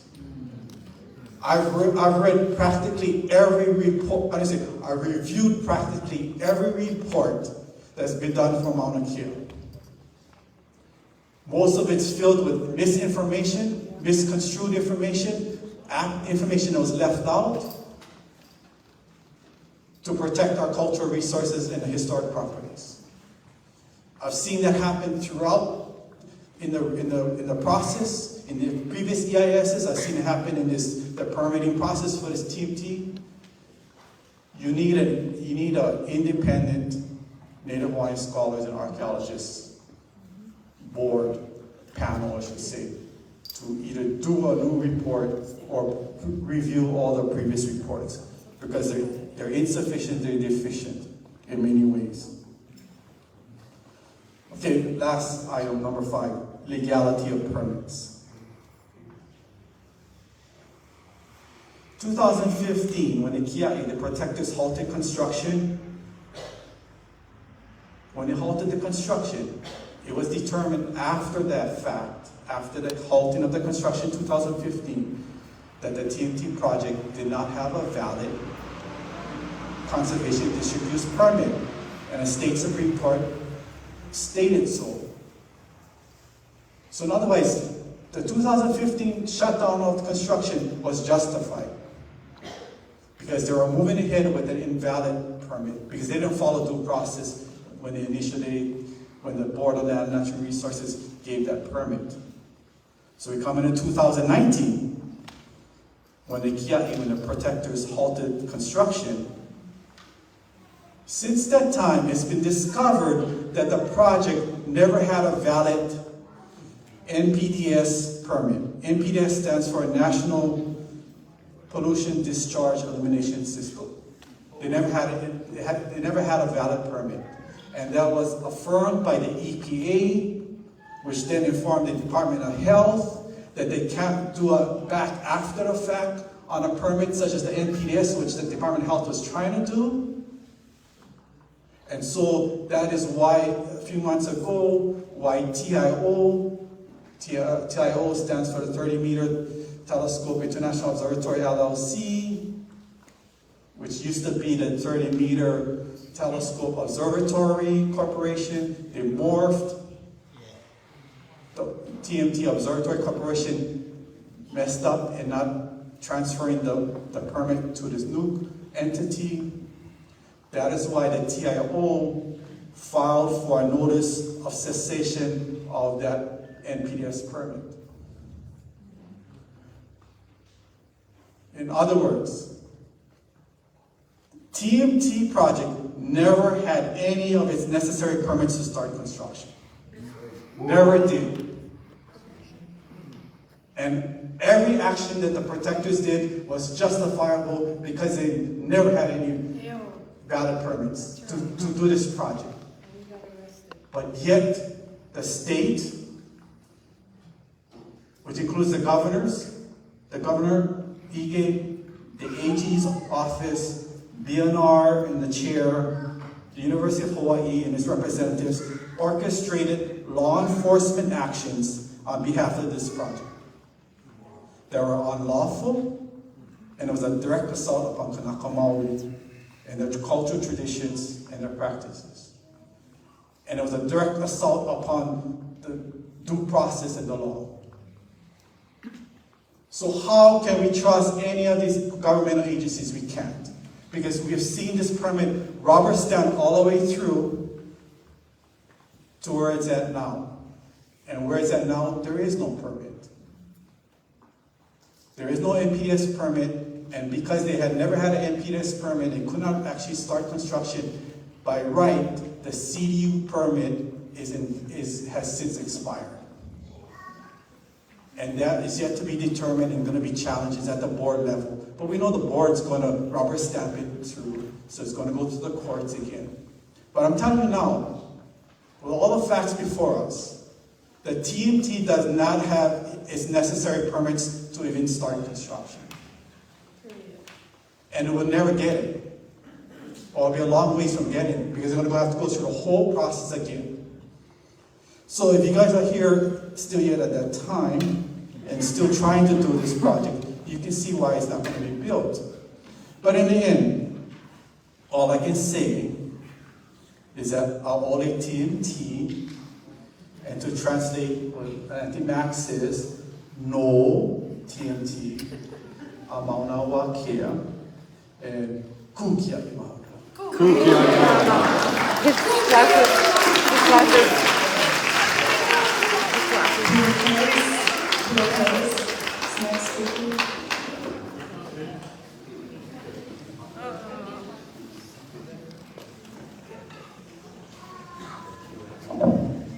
That's my husband, E. Kalani Flores, Paikalima.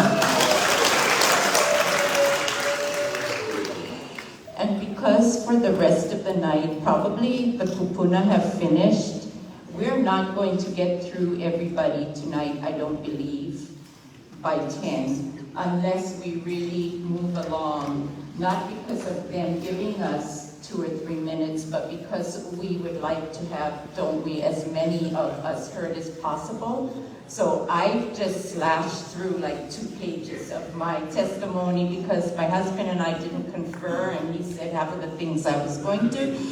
So I'm just going to whiz away here, but what I would like to start with is we have these postcards up here.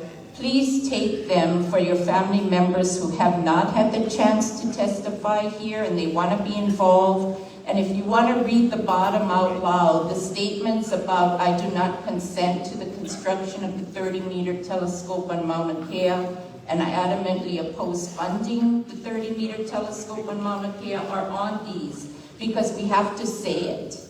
We have to keep saying it. So I'm going to leave them right up here. Please take some as you leave. So, and color my back, but I know you guys like my jacket anyway. So I really want to start by saying mahalo to Waimea and our surrounding communities of Kohala and Hamakua. Aye. And for the rest of the communities that came and the rest of the people from different islands who came. So mahalo. And we never did really state anything about Waimea, so I'm going to say this for you because here you are and we just went for it because that's what we're here to do. But I just wanted to let you know who we are here in Waimea. We here in Waimea come from humble but brave people. Generations of ranchers, Paniolo lifestyle, farmers, Hawaiian practitioners, and before that, we descend from orators, chanters, dancers, navigators, astronomers, and kipupu, warriors who fought and died for these lands, for their chiefs, for their belief system, for our ways. And in us, they dwell still, in the wind, the rain, the waters that flow, and the hills and the strength of the mountains. I actually usually don't mind being here for meetings, even such as this one, as I love sharing about how much I love this Mauna, how I'm Hawaiian, born and raised in this community on the slopes of Mauna Kea, Big Mama, that I've been involved as a petitioner and a protector of Mauna Kea for the past 12 years, hunting rights before that, kaho'olawe before that, and everything in between. And being here tonight allows me to bring out my Mauna jacket I haven't needed to wear for a while now. But what I do mind tonight is that my parents, who are both in their 80s, are concerned that I'm here because I'm their caregiver. And my whole life now is social distancing. And their words to me before I came are the same words they said every time I went to court or to the Mauna for an action. Go, but be careful. My father wanted me to be here for him because he spent over 40 years riding the slopes of Mauna Kea, the hills of Waimea, and the Kohala Mountains as the water superintendent for Parker Ranch. He said to me a number of times that he believes there's so many telescopes on the mountain because he comes from a time when they didn't learn their history and he didn't know what was happening to the Mauna, didn't know he had the right to speak, and never thought his voice would be heard. He and I felt if I didn't show up and speak out, my absence might be viewed as some kind of consent. So though I understand that your timeline is ticking and the process has begun, I question that you would be here now, where our elders and our people must come out in large numbers to tell you what you could find out on 100 YouTube videos, in court documents, in well-researched articles, and hundreds of hours of testimonies. No consent, and don't fund the TMT. I'm going to keep my testimony as short as possible because I know there are many here who wish to express their thoughts. I'm going to focus on just a few things, and that's where I'm going to go right past that page.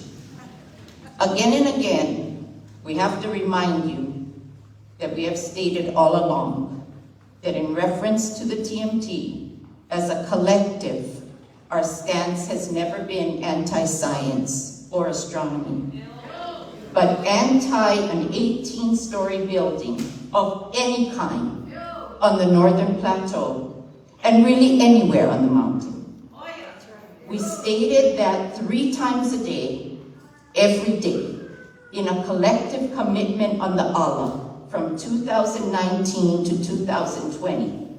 And the energy of those pledges, promises, and prayers are still there in a parking lot, in a lava field, on the access road, the Alahulukupuna. And we understand that there may be extraordinary benefits to building an astronomical observatory such as the TMT, but not here. And I can't imagine a place where the people are going to say it's okay to do it there, and where you won't have a fight on your hands no matter where you go. We've been told over and over again by the powers that be for the building of the TMT, we want to respectfully listen to you. Then can we build on your mountain? There is still a belief in your minds that our minds can be changed, and that the TMT will be allowed to be built on the Mauna. These meetings are never easy to attend, whether you're testifying or supporting the Mauna and all other places we are connected to and that we cherish and hold dear and that we stand for. Because we get emotionally triggered when we have to say again and again that this is not a job for us, or a hobby, or a goal. When I was picking my tea leaves earlier, it felt like I was preparing for a frontline action. How about you folks? That's what I felt like, because the Mauna is an extension of ourselves. It is a cultural, genealogical, environmental, and spiritual obligation and responsibility for us. We don't take the word Kuleana lightly, and you can't wait us out, pay us off, make us promises, change our minds, hope we divide or give up, or think that our numbers will dwindle. If you're concerned about the jobs, especially for construction, the most destructive jobs would be done by our own people, paid to desecrate and destroy what they are genealogically, spiritually, and physically connected to. We have to get them better jobs, not these jobs. And if you're concerned about the think and the STEM monies that you're receiving in the schools, the amount and continuation of funding shouldn't be contingent on whether the TMT is built. 3 of the countries involved in this project are already on the mountain. There should be funding based on the use of the Mauna for all these years, for the dollar, if that they pay a year for rent. And as our kupunas say when you go to their house, eat what get. Utilize what you already have up there. Because you can't be telling us that what's already up there cannot provide for what you're looking for. And if after that you still feel the TMT is vital to your existence and worth all of this trauma and pain that you would be contributing to, then wherever it finally is built, if ever, that would be a great exchange opportunity for those Hawaiians here who have surpassed the knowledge of what can be obtained from the present telescopes on the mountain. But because you are in Waimea, home of the Paniolo, the cowboys of this land, may I say This is not our first rodeo. We are well aware of the strategies and methods because they've been used against us for generations. And as you have witnessed over the past 3 days and tonight as well, we have found our voice and we are determined to be heard. And for once, we are the majority, not the minority. This is not your first rodeo either. You're paid to do this. You have experience with this process, and I'm sure we're not the first Native and local people you've sat across from to fund a project that they rejected that would cause a continuum of harm and irreparable damage to an environment and to a people. But if it is, then I hope you are using this as a learning opportunity, because you really have to overhaul this process and know when no is no. I'm going to summarize with these last 2 points. I'm going to share some figures with you. As of totals from the meetings held before this one, from the live streams, we counted 40 total testimonies in Hilo, 38 Mauna, 2 TMT. In Ka'u, 80 total. Why 80? Because their community went up one by one and said no in the microphone, and that's testifying. 78 Mauna, 3 TMT. In Kona, 25 testimonies, 24 Mauna, 1 astronomy. On Monday, August 15th, 2022, it will be Law 2,700. 2,700 days standing for Mauna Kea since the count began on March 25th, 2015. For this phase of the movement for the protection of Mauna Kea that began with the first contested case hearing, we started with 6 petitioners and maybe 20 supporters on a good day. In February 2012, at the concluding hearing for the permit, we had grown to about 200 in ceremony in Hilo. On October 8, 2014, we stopped the groundbreaking with at least that many. On June 24th, 2015, it was reported that we were 700. Another contested case in Supreme Court hearing later, by 2019, our numbers went from 3,000, 10,000, 20,000, and more throughout the Pai'aina. And yes, we do recognize that there are some Native Hawaiians and supporters who are pro-TNT. But on this date, at this time, our no construction on Mauna Kea petition, signifying not just some Native Hawaiians and their supporters, but the masses, the multitudes, the majority of Native Hawaiians and their supporters, not just from here, but from around the world.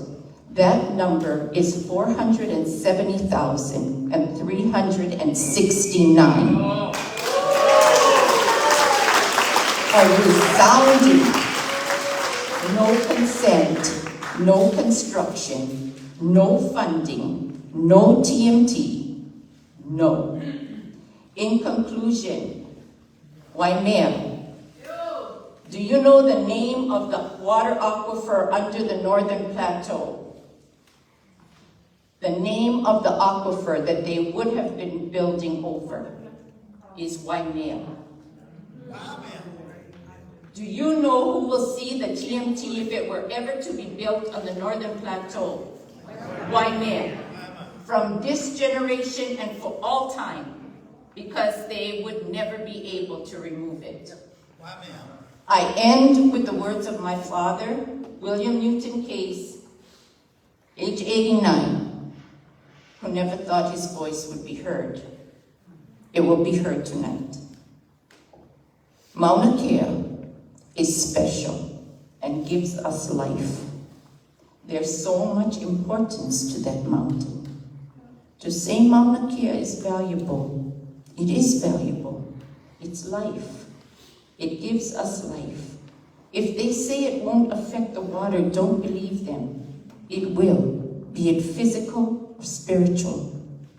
If the mountain is strong, we are strong. Don't give up. Don't ever stop. Stand tall. keep standing. So from Mauna Awakea to Holaniku, between myself and my daughters who are out there on the ocean heading to Holaniku, we are connecting the two. From the first moku Holaniku to the last mukupuni, Moku Keawe. From Mauna Awakea to Papahanau Mokuakea. From Havani Rios, Kapulei to Pua Cays. We say, Papa, Dad, we promise we won't give up. We won't ever stop. We will stand tall, and we will keep standing. Mahalo e Mauna Awakea. Mahalo nui e Waimea.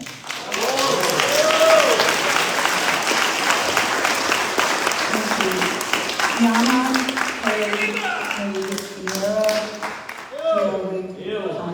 apologize. Kiana? Yeah.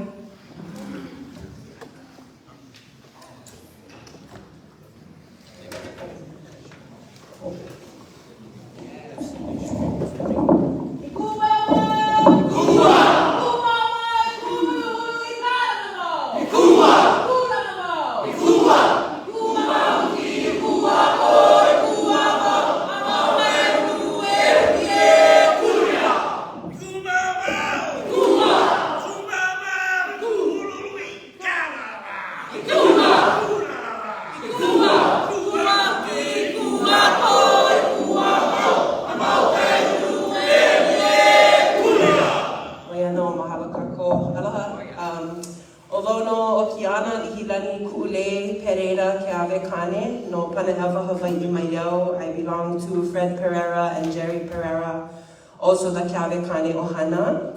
I urge you to take the no action alternative and divest completely, no NSF investment in the construction and operations of an ELT in the Northern Hemisphere or anywhere. I just want to touch upon point number two in this really beautifully, probably expensive community engagement plan that it was to print. So the overview of the informal outreach effort that happened in 2020 and 2021, I didn't know about that. It didn't come up in my feed. I didn't get an email. My Uncle Rod Hiley and Auntie Pearl and the aunties down the street, which is how I usually know really important things, they didn't know either. So that's kind of important for you to consider, is that it didn't reach our community there. Number three is talking about the current process of the public engagement. So I'm encouraging you to reach out to Protect Mauna Kea. These are social media accounts where I may have seen any of these things happen. That's Protect Mauna Kea, Protect Haleakala, Huli.NVDA, Ku'ule Music, which is myself, Painkillers, Mean Hawaii, and also all the Instagrams of other people. I didn't see anything about, not this time, I'm from Hilo, we drove here, my Auntie Tiff, we drove here. So I didn't see anything at any point. So please, if anything was on any of those places, maybe I might have seen it. If somebody came to my door, if you reached out to any of the people in my community, they would have come to my door and told me. Anyway, I have a few points. Permitting process. I am uplifting this as evidence, and I hope you look into it. Section 13-5-30 of the Hawaii Administrative Rules provide 8 criteria in order for anything to be built in the Conservation District. I'm also uplifting the State Land Use Law, Act 187 of 1961, and also the Conservation District Use Permit application submitted by the University of Hawaii, which is completely inaccurate and false. I'm also uplifting the Pokihi framework created by Dr. Keawe Aimokuka Holokula, and I hope you look into all of these things. So section 13-5-30 says that in order for the TMT or any other entity to build in the Conservation District, they must meet 8 criteria. Criteria number 1, and the plan says that it meets these criteria. Criteria number 1, the proposed land use is consistent with the purpose of the Conservation District. The TMT does not meet that criteria.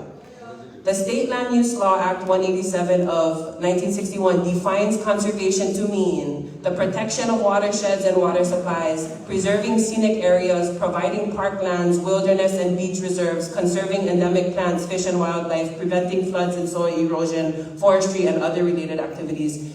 The TMT doesn't have anything to do with any of those things. And so it's in violation of that first criteria, which is a requirement for the permit. Criteria number 3 is that the proposed land use will not cause substantial adverse impact to existing natural resources within the surrounding area, community, or region. The TMT does not meet that criteria, and the permit application written by the university says it does. Aboriginal science tells us that our place names are given for the function of the space and place. The Hawaii name for the proposed site of the TMT is Ka'ohe. The bamboo, well known for its ability to hold water. The TMT and the NSF investment in the TMT supports the extraction and misuse of the natural resource of Hawaii Island, which is our water. Criteria number 8 says that the proposed land use will not be materially detrimental to the public health, safety, and welfare of the people. The TMT, as you can see today in our testimony, does not meet that criteria. The Pokihi framework and other documents written and published by Dr. Kaholokula provide scientific evidence on the socioeconomic determinants of health, which proves that the health of the people is directly related to the health of our land in Hawaii and beyond. Our cortisol levels and all the disparity and implications of cultural trauma that come with it go through the roof every time we need to prepare and pick la'i for meetings like these, like Auntie Pua said, let alone the frontline action that will be required with this build. Since the beginning of this issue, our people who have testified and given our life and breath to the Mauna have died, committed suicide, self-harmed, and relapsed into our addictions because we are not being heard. The University of Hawaii, the Board of Regents, and every pro-TMT stakeholder thus far is blatantly ignoring the inaccuracy and absurdity of the permit application. The National Science Foundation has an opportunity to stand with Aboriginal science and cease the funding of this build today. My second point is your values as the NSF. You have a harassment policy. Your policy says that the NSF will not tolerate sexual harassment based on ethnicity, race, gender, or disability, other forms of harassment or sexual assault within the agency at awardee organizations, field sites, or anywhere science or education is conducted. I am a survivor of sexual abuse and rape, and I'm asking that you consider the resonance between the sexual harassment of our women when we say no, no, no, and the political harassment of our indigenous people when we say no, no, no. Please consider that resonance. You have a transparency and accountability section on your website that says that the NSF is responsible for excuse me that I'm talking so fast, my tutus is like, what you said? You know? The NSF is responsible for building and sustaining the public trust through the accountability of your organization. That's your words. This is an opportunity that you have to deepen your Aboriginal relations by not investing in the TMT. I want to uplift the following publications as a pathway forward. Ma'ave Pono, a Hawaiian research methodology by Dr. Kukahakalau, Ki Ho'i Kanawai, co-authored by Dr. Pualani Kanakaole Kanahele, and the dissertation of Auntie Kaleinu Uhiwa that I believe was published in 2021 or 2. Lastly, your commitment to science.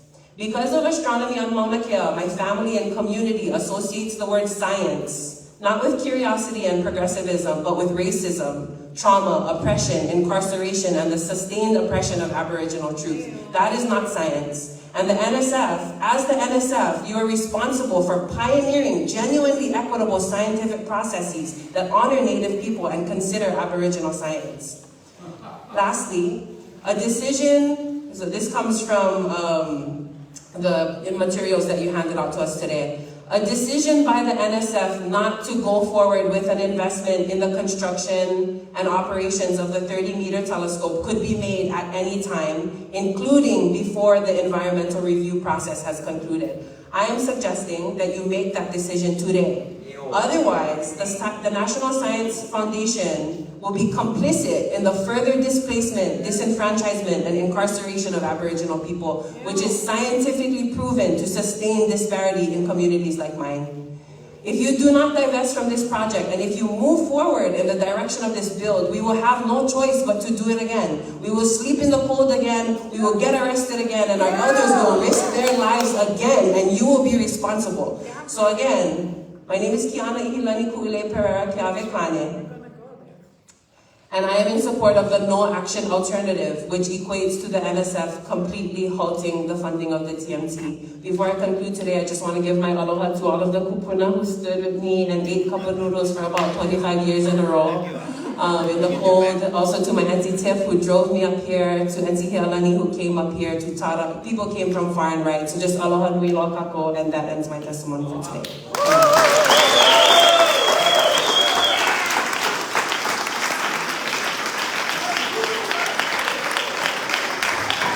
It's 9:27. There are going to be over 40 people who won't be able to speak tonight. You really have to keep the time down as quickly as you possibly can. We're trying out of respect to let folks talk, but as a result, we have 2 pages of signatures, of people who want to speak, and they won't get a chance. Some of them have come here by air and so forth. So there are 4 more people that put a case that identified as kapuna, and we could have them speak. That is Dick Matsumoto. Pardon me? Mine is Lankila. Dick, I'm not sure who that is, but aloha Dick. I'll read the names. You tell me because you know. No, go ahead, just keep going. Lanakila Monroe.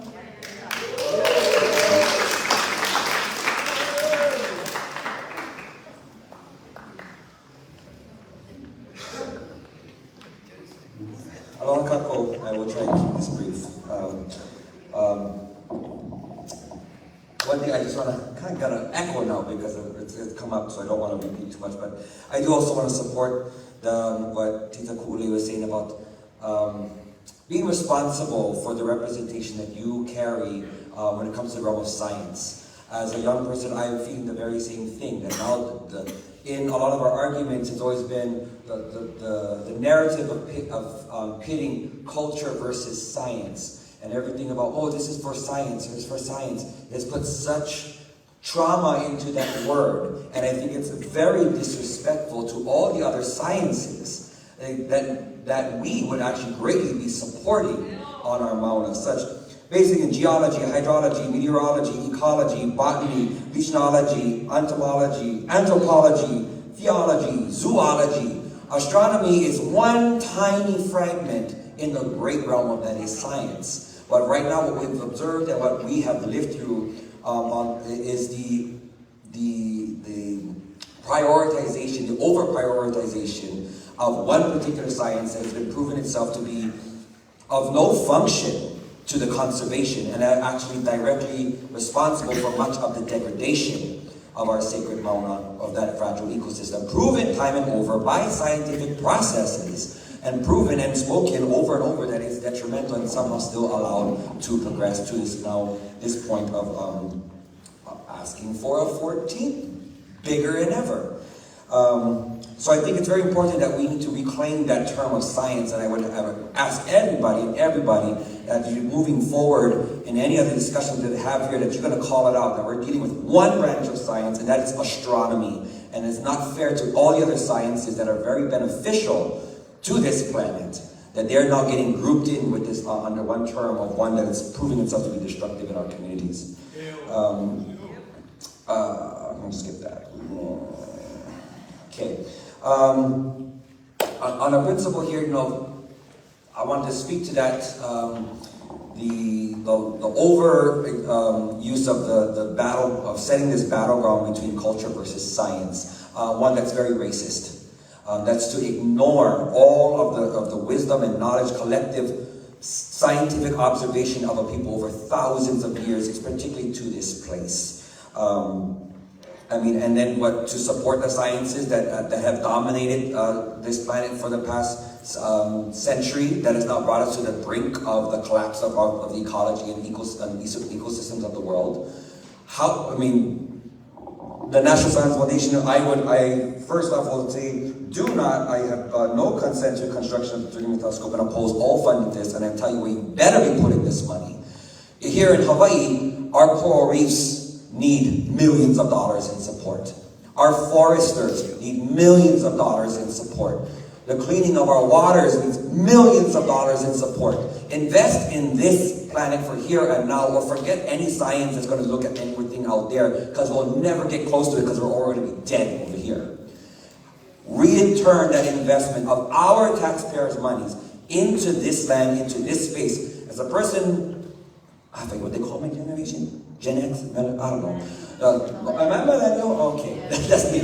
Well, from our, and all those looking behind them, we were in that age where thought and language of being conscious of environment was at our forefront. So we are growing up in that, and we've grown up in that, and we are consciously knowing that, it's a fear. We fear bringing another generation into this world because of what has happened, what will be left, what is there for them to have. And to hear that there's this continued march toward unnecessary things. $850 million. You know how much I know we can help take care of here? You know how much porno things can be happening right here? I'm wrapping up very short. I want to call attention to many of the points that were brought up today, but also to prove, a method of proving to the fact that this construction cannot go forward, and for many reasons. And whether you are pro-TMT or not, understand this. I want to cite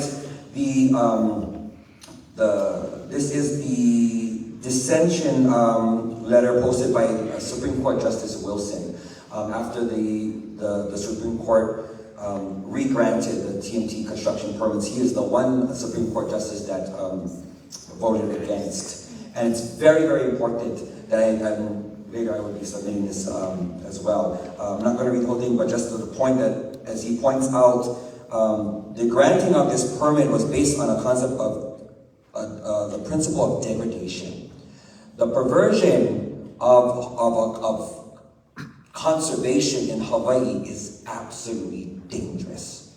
The precedence that has been set by allowing this project to even entertain moving forward threatens any type of conservation in Hawaii. It basically, I'm just going to translate this, lays out the fact that if anybody is able to, I'd say infect, or get themselves into conservation lands and mess it up enough, then it won't be treated with the same levels of respect or of protections as it should have been as conservation. That's now, that is again cited by Supreme Court Justice Wilson. And so to speak to many of the other things that came up here, I just want to put that into the record as well, that it is absolutely known by, I would say, a non-corrupt Supreme Court justice to understand the common sense notion that to look at land and to identify and recognize with all the evidence, in that it is recognizing the crime committed of destruction of the environment within conservation district. That's acknowledging a crime. And then to say, well, it's already been damaged enough, so we can allow more damage. It's just insanity. Yeah. And so I'm going to go ahead and seal it up with that. So mahalo nui loa kākou ala. Thank you. I'm going to call on somebody who knows who got a chance to speak before. I'd like to ask a question, if that's okay. Yeah? I gotta look good, I'm on TV. Hi, Mom. So I'm a journalist. I've been covering Mauna Kea for 10 years. My question is for the National Science Foundation representative. We can talk after the hearing. Well, it's just real quick. I just want to know, after hearing tonight's testimony, will you be recommending to the NSF leadership to reconsider funding for the 30-meter telescope? Yes or no? There's not been any decision to fund TMT. None. And it will be years from now before that happens. This is the very first of a first step in a long process. So there has been no decision to fund at all. Yes. So if I'm going to need to call on the next person, please, who has signed up before and didn't answer before. No, Greg Johnson, you had tried to speak last night, and so But Cindy Freitas is ahead of me on the list. I'm pretty sure she hasn't spoken either. She has it, okay, that's fine.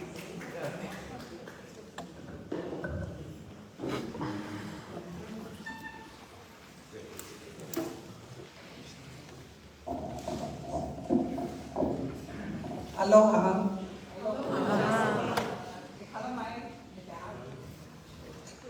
I'm Cindy Freitas. I'm a culture practitioner. We stood for the Mauna in 2015 and 2019. Went to numerous contesting case, a very long one. And I want to say, living on the Mauna for 8 months in 2019, there was 68 flags around the world that came to us. 68. Pakistan was far, far. They came over. Mexico came over. China came over. India never came.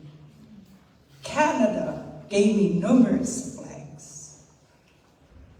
But that 68 flags that was hanging on the Ala Kupuna Road, not one of them was a duplicate. Not one. I'm going to tell you something. The world is watching. We have awakened the world with 68 flags, state and countries, tribals, with all their stories. And they hold us, the Lahui and the Mauna, to the highest level. I cry. I hear from these people. I hear their traumas. They are no different than us. I do not consent to the building of TMT. I oppose the funding that you're gonna decide on to TMT. And listen to the 68 flags. You're not only working here, you're working worldwide. Listen to their stories. I haven't seen any 68 flags in Washington, D.C. hanging, but you can find them on Mauna Kea. Thank you.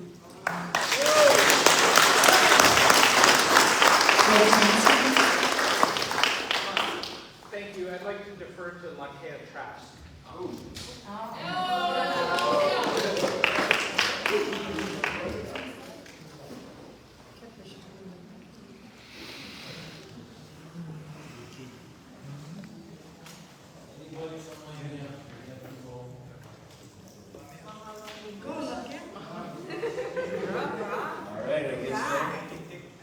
I didn't think I would be speaking tonight. Aloha kako, aloha na upa, Waimea, aloha.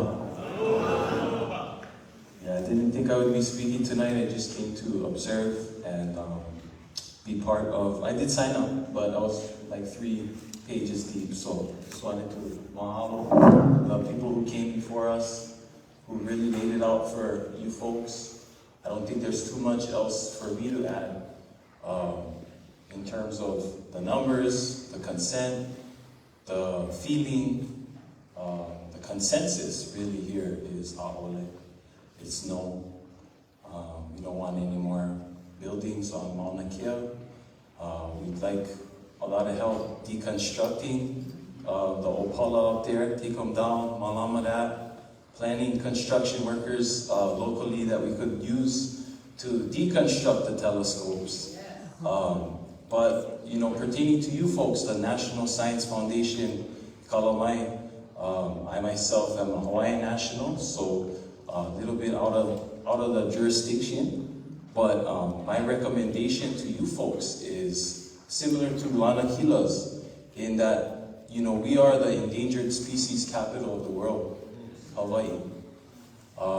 We are where, you know, people come to vacation and watch the resources vanish right before their eyes, basically.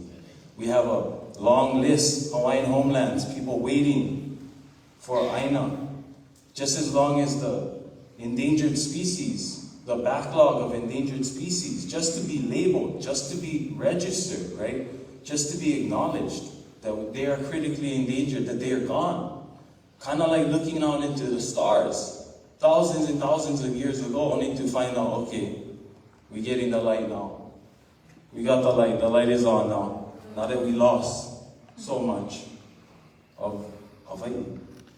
So, for the National Science Foundation, I would really urge you folks to bring your expertise to help our communities here. Not to build, it's so disrespectful. So disrespectful. Enough of our ohana has already shared the PTSD that you guys brought up by just suggesting this and making a big hoopla out of this, like bringing the circus to town. You know what I mean? I should have brought my tomatoes. But we're hungry, right? We're hungry. So we got hoolies outside. You guys need hoolies, please take some plant for the next battle, just like the Kipu warriors. You gotta put them in the ground because they're not gonna stop till we go hungry, till we no more Hawaii. And so for the National Science Foundation, I urge you folks to help us restore the Ahupua'a system of Hawaii.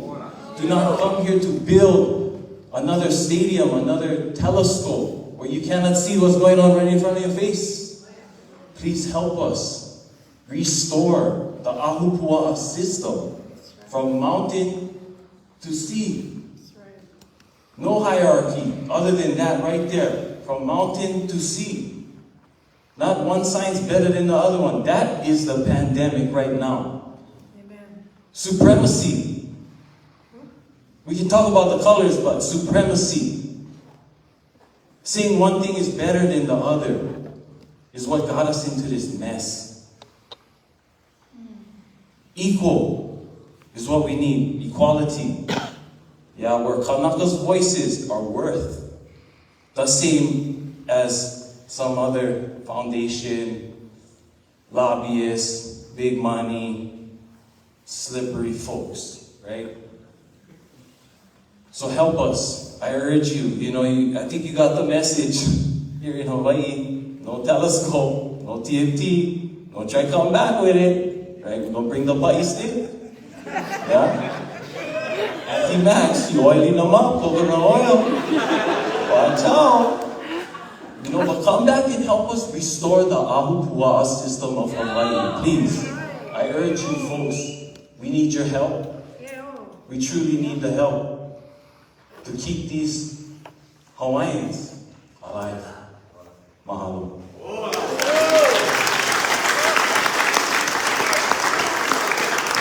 Excuse me, could you please repeat your name? I don't think we got it for the record.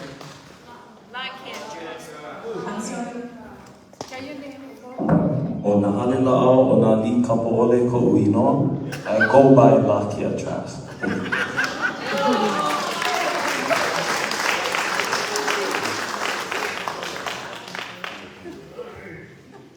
Okay, is there anybody who signed up to speak at one of the other meetings and did not get a chance? Okay, please come. Thank you. Please state your name.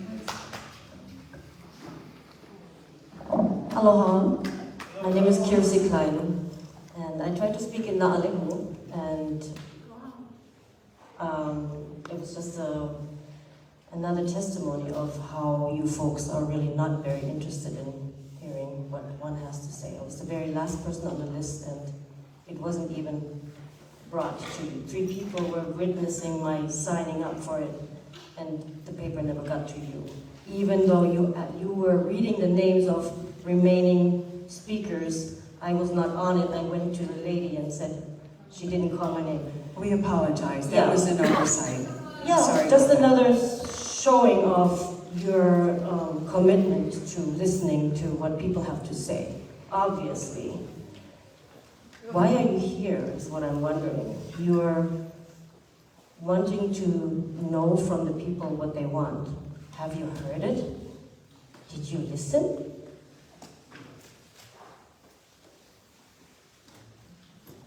We've been here all night, yes, we've listened, it's recorded, and we'll take the comments. And very well. Yeah, absolutely.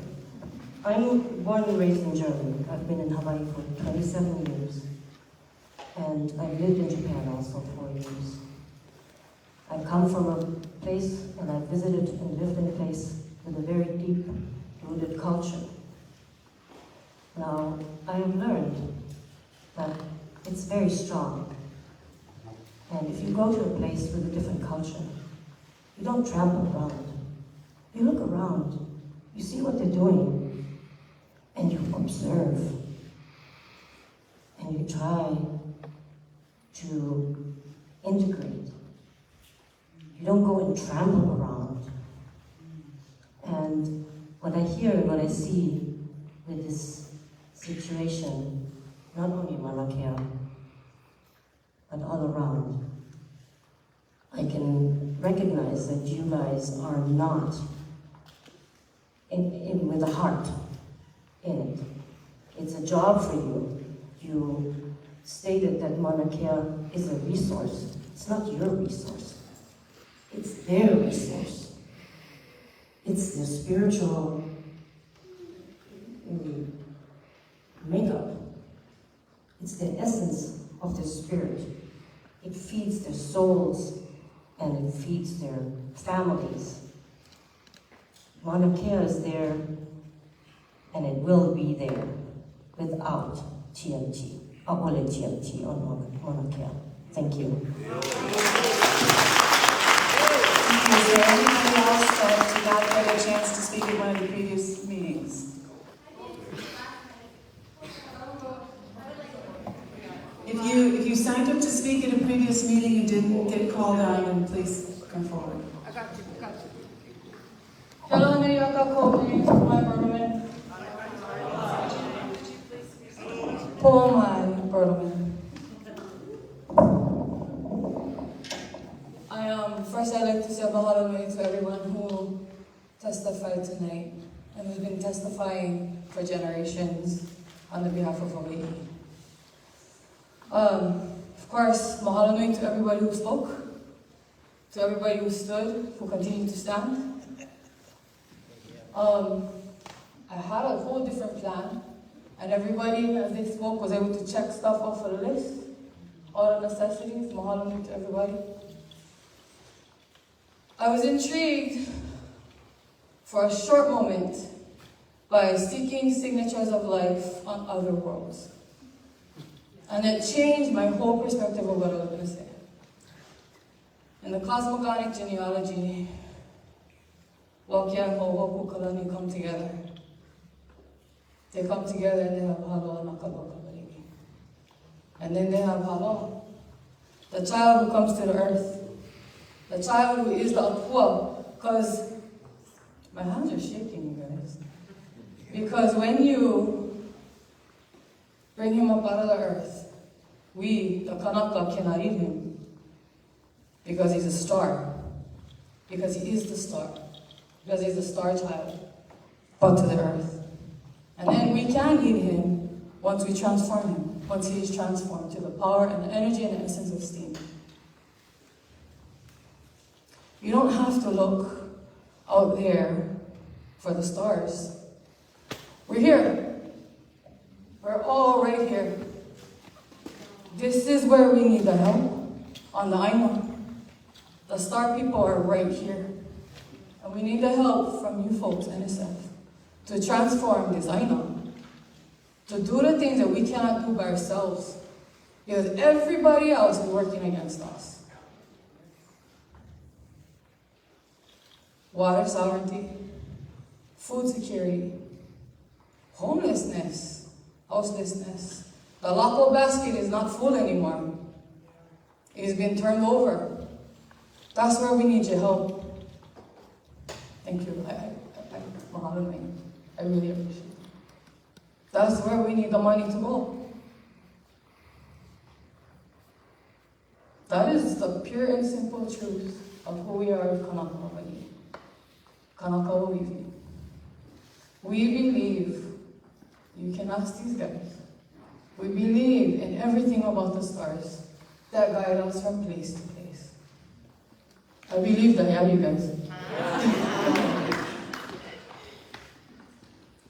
30% of the time when we're on the ocean, we see the stars. Only 30%, maybe 40 sometimes. The rest of that time, we see a mat of the ocean, who is the ocean, and we see the swells coming to us. And we see the elements move around us. And with each swell that comes to us, we name it. Let's talk to name it. But my dad's brother. You name every swell that comes to you, and you know what name you give it? You give it the name of a place.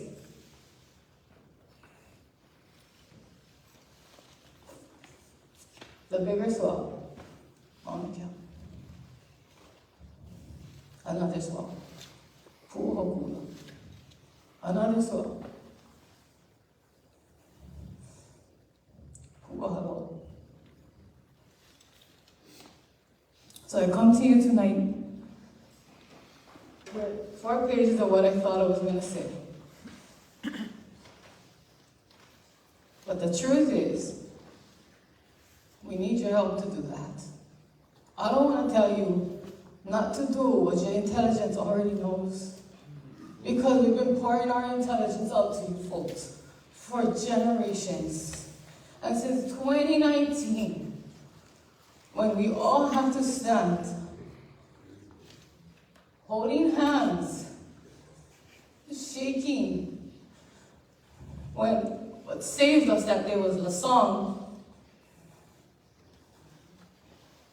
That's what we need.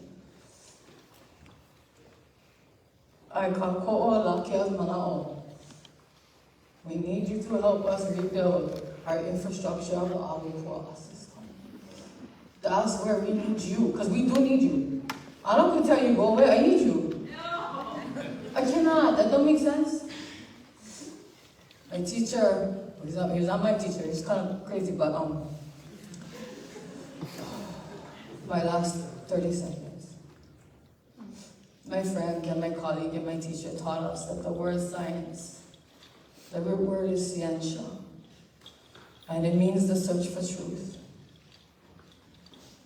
And if that be the case, then tonight, throwing the darts for truth. And my truth is, we need you to help us to be a better whole even we are currently. We need you to take our brothers who work in construction and help us to open up with the state all of this iron so that we can grow food again. We need you to help us, to work with us, but with us, this body right here of people, and all the other Native Hawaiian scholars that we have to help us figure out how to do that. With that said, I'm a holler you guys for being here.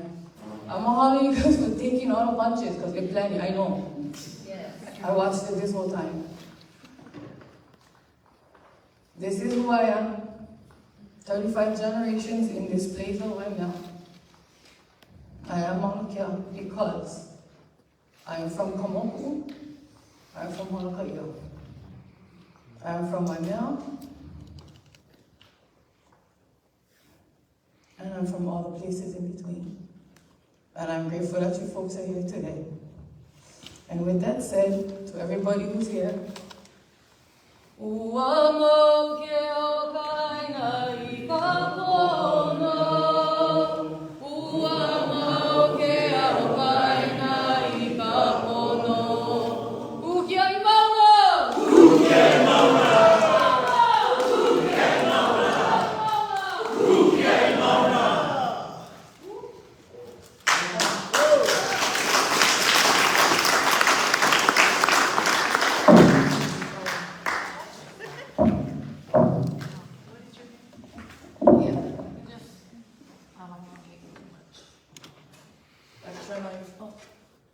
My name is Uilani Chong.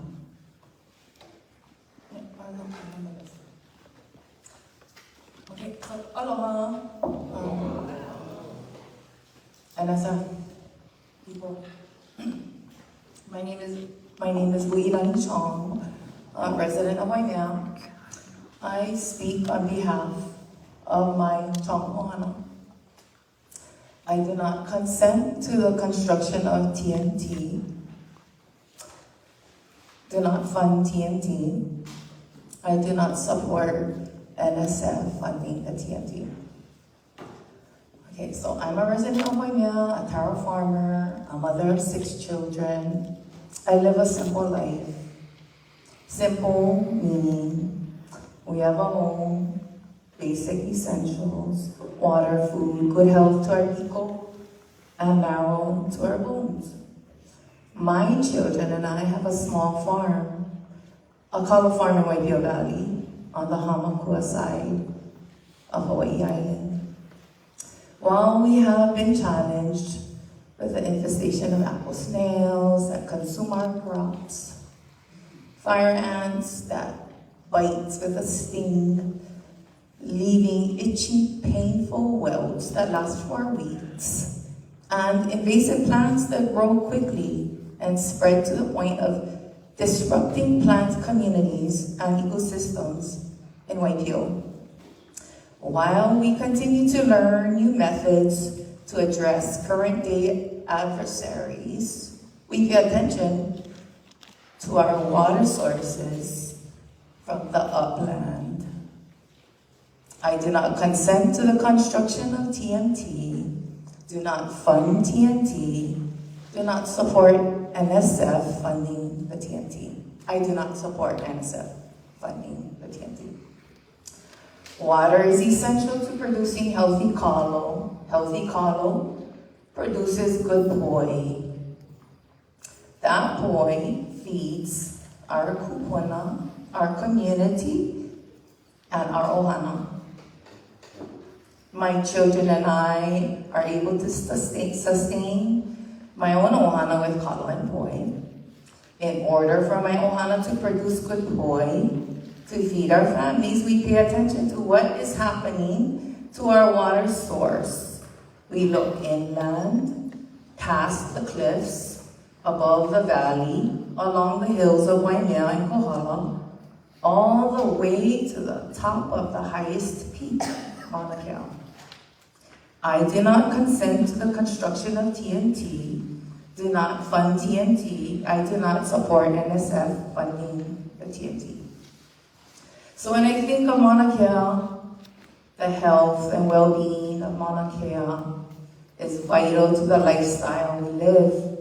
What happens in the uplands, Mauna Kea, Mauna Loa, Hualalai, Kohala, and Waimea, affects our waters in Waipio and many other lowland areas.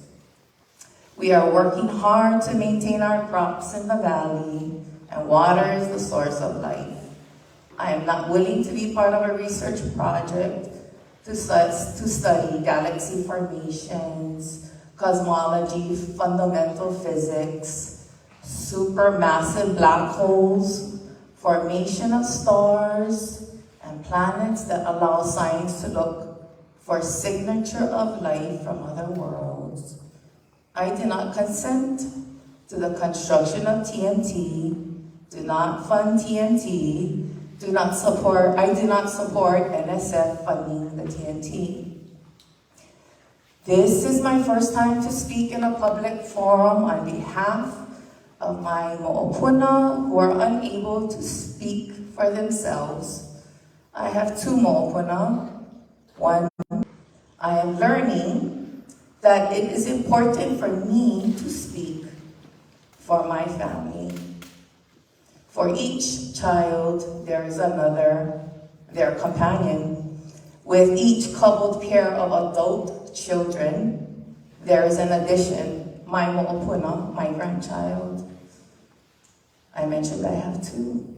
Know this, if there is a plan that will cause harm to Mauna Kea, any action that will compromise the well-being of our mountain, our kupuna, my ohana, and my kalo in Waipio Valley. My ohana and I will take a position on the mauna to remind you, NSF, TMT, and the adversary that has a way of confusing Kanaka, that you have not obtained the proper authorization from Akua, our Hawaii Island, our kupuna, Waimea, my ohana, and my kalo down in Waipio Valley. The purpose of the meeting, understand, is public scoping. First step in the formal process, you offer time and space in my hometown to give a statement or comment about the intention to fund the TMT, that's another, I guess, word for it, extremely large telescope on Mauna Kea. So here is my closing statement. I do not consent to the construction of TMT, do not fund TMT, I do not support NSF funding the TMT. Mahalo, and I too would like to thank the kupuna for all of their testimony. And NSF, you have offered this opportunity for many kupuna to tell their story. You've gathered us, and I thank you for that. Mahalo.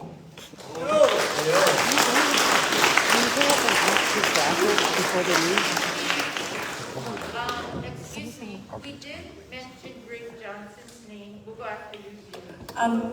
We have to be out of this room, and what is your name? Hello, I'm Kamana Beamer. I'm on the list, but I thought you were taking people. So are 40 some odd people. I was just thinking people who had not been able to speak before. Sure, I've never spoken before this public. No, I mean at the other meetings, they'd signed up and had to How be able about to. if you signed up here and you never spoke before?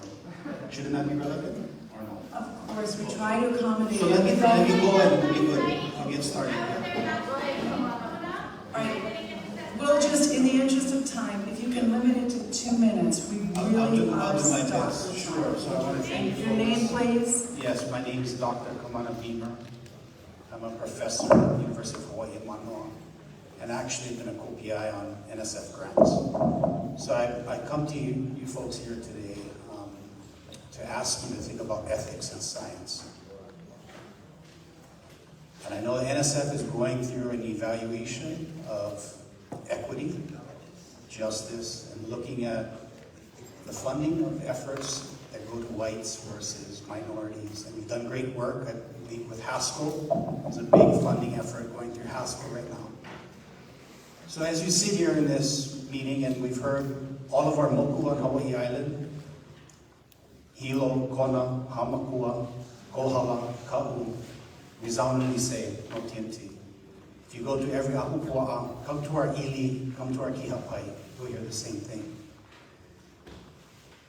I want you to understand the intergenerational trauma and what it's like to see kupuna arrested on our mountain, and to imagine a future situation where NSF would fund an effort that essentially, you've heard, is going to lead to the rest of our people on indigenous lands. And I want you to be mindful that if you do move forward, this would be in violation of the UN JRIP and the Declaration on the Rights of Indigenous Peoples. I'm thinking in particular Article 27, Article 28, that talks about Indigenous peoples having the right to determine the future of their lands and what happens on their lands. You have no free, prior, and informed consent. And in addition to all of these reasons, just as recently as March, there's been a study that's looked at astronomy as a whole and its effect and contribution on climate crisis. And I believe it's 20 million tons of CO2 annually that's produced by the astronomy industry as a whole that is comparable to some countries like Estonia. So when we talk about science and its liberatory aspects, let's think about science that can address climate crisis. And it would be a terrible mistake of $800 million to go to an effort that essentially would increase climate crisis when we know the situation that we're all in. And lastly, I want to believe that this is There's no commitment, and you folks are truly listening to our community. And I want you to just think again, what if your grandparent got arrested? What if your uncle got arrested? That day that the kupuna got arrested, I was watching. We were all watching. If we weren't on the mauna, I had to come home to get my kids. And I saw my people that I love, people that I'm so proud of. A whole lot of historical injustice here in Hawaii in the management of our lands that needs to be recognized. And I cried. We don't want to cry anymore. This has brought tremendous pain and conflict to our community.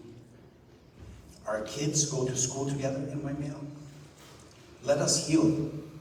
Let us work through a new management regime on the mauna and care for our lands. Aloha ina. Kukia imam. Thank you so much, everybody. One thing I want to bring up, you folks may have not noticed, she just admitted tonight, this is just the beginning, NSF is perpetuating this trauma, generational trauma. She just admitted it tonight. Mahalo ke akua, Auntie, we're Christians, we call it bachi. We're not going to use the kahuna thing anymore. Bachi. And what happened to our kupunas up there was kidnapping. They kidnapped our kupuna. Mahalo ke akua.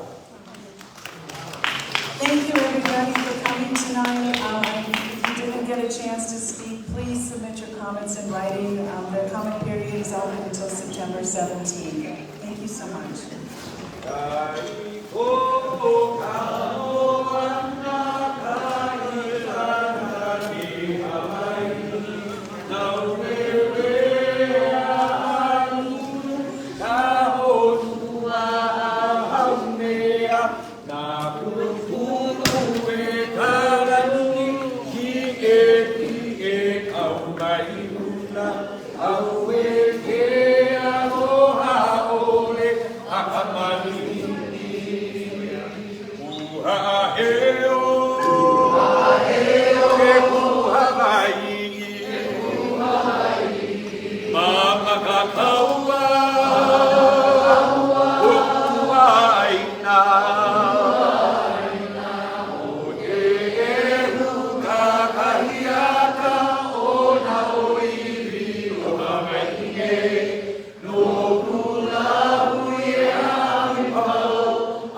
Okay. Alex, you want to say something? Say bye to everyone. And okay. Aloha, mahalo everybody. Mahalo everybody across Kapai'aina, Hawaii, everyone who came out to the meetings here in Mokuokeawe. As they said, this is just the very, very, very beginning. But hopefully the resounding no's have been heard because again, they have the ability to cut this whole thing off right now. We don't have to go through this process. So let's continue to keep energies up. If you can send in written testimonies, I think that's open until September 13th. Don't quote me on that one, but hurry up, get them in there. Yeah, mahalo to everybody, to all of our kupuna and everybody who are here to come and speak to all. Lamakua aminakeki, nui kamana, nui ki aloha, ku kia i mauna, we ain't going nowhere. Aloha.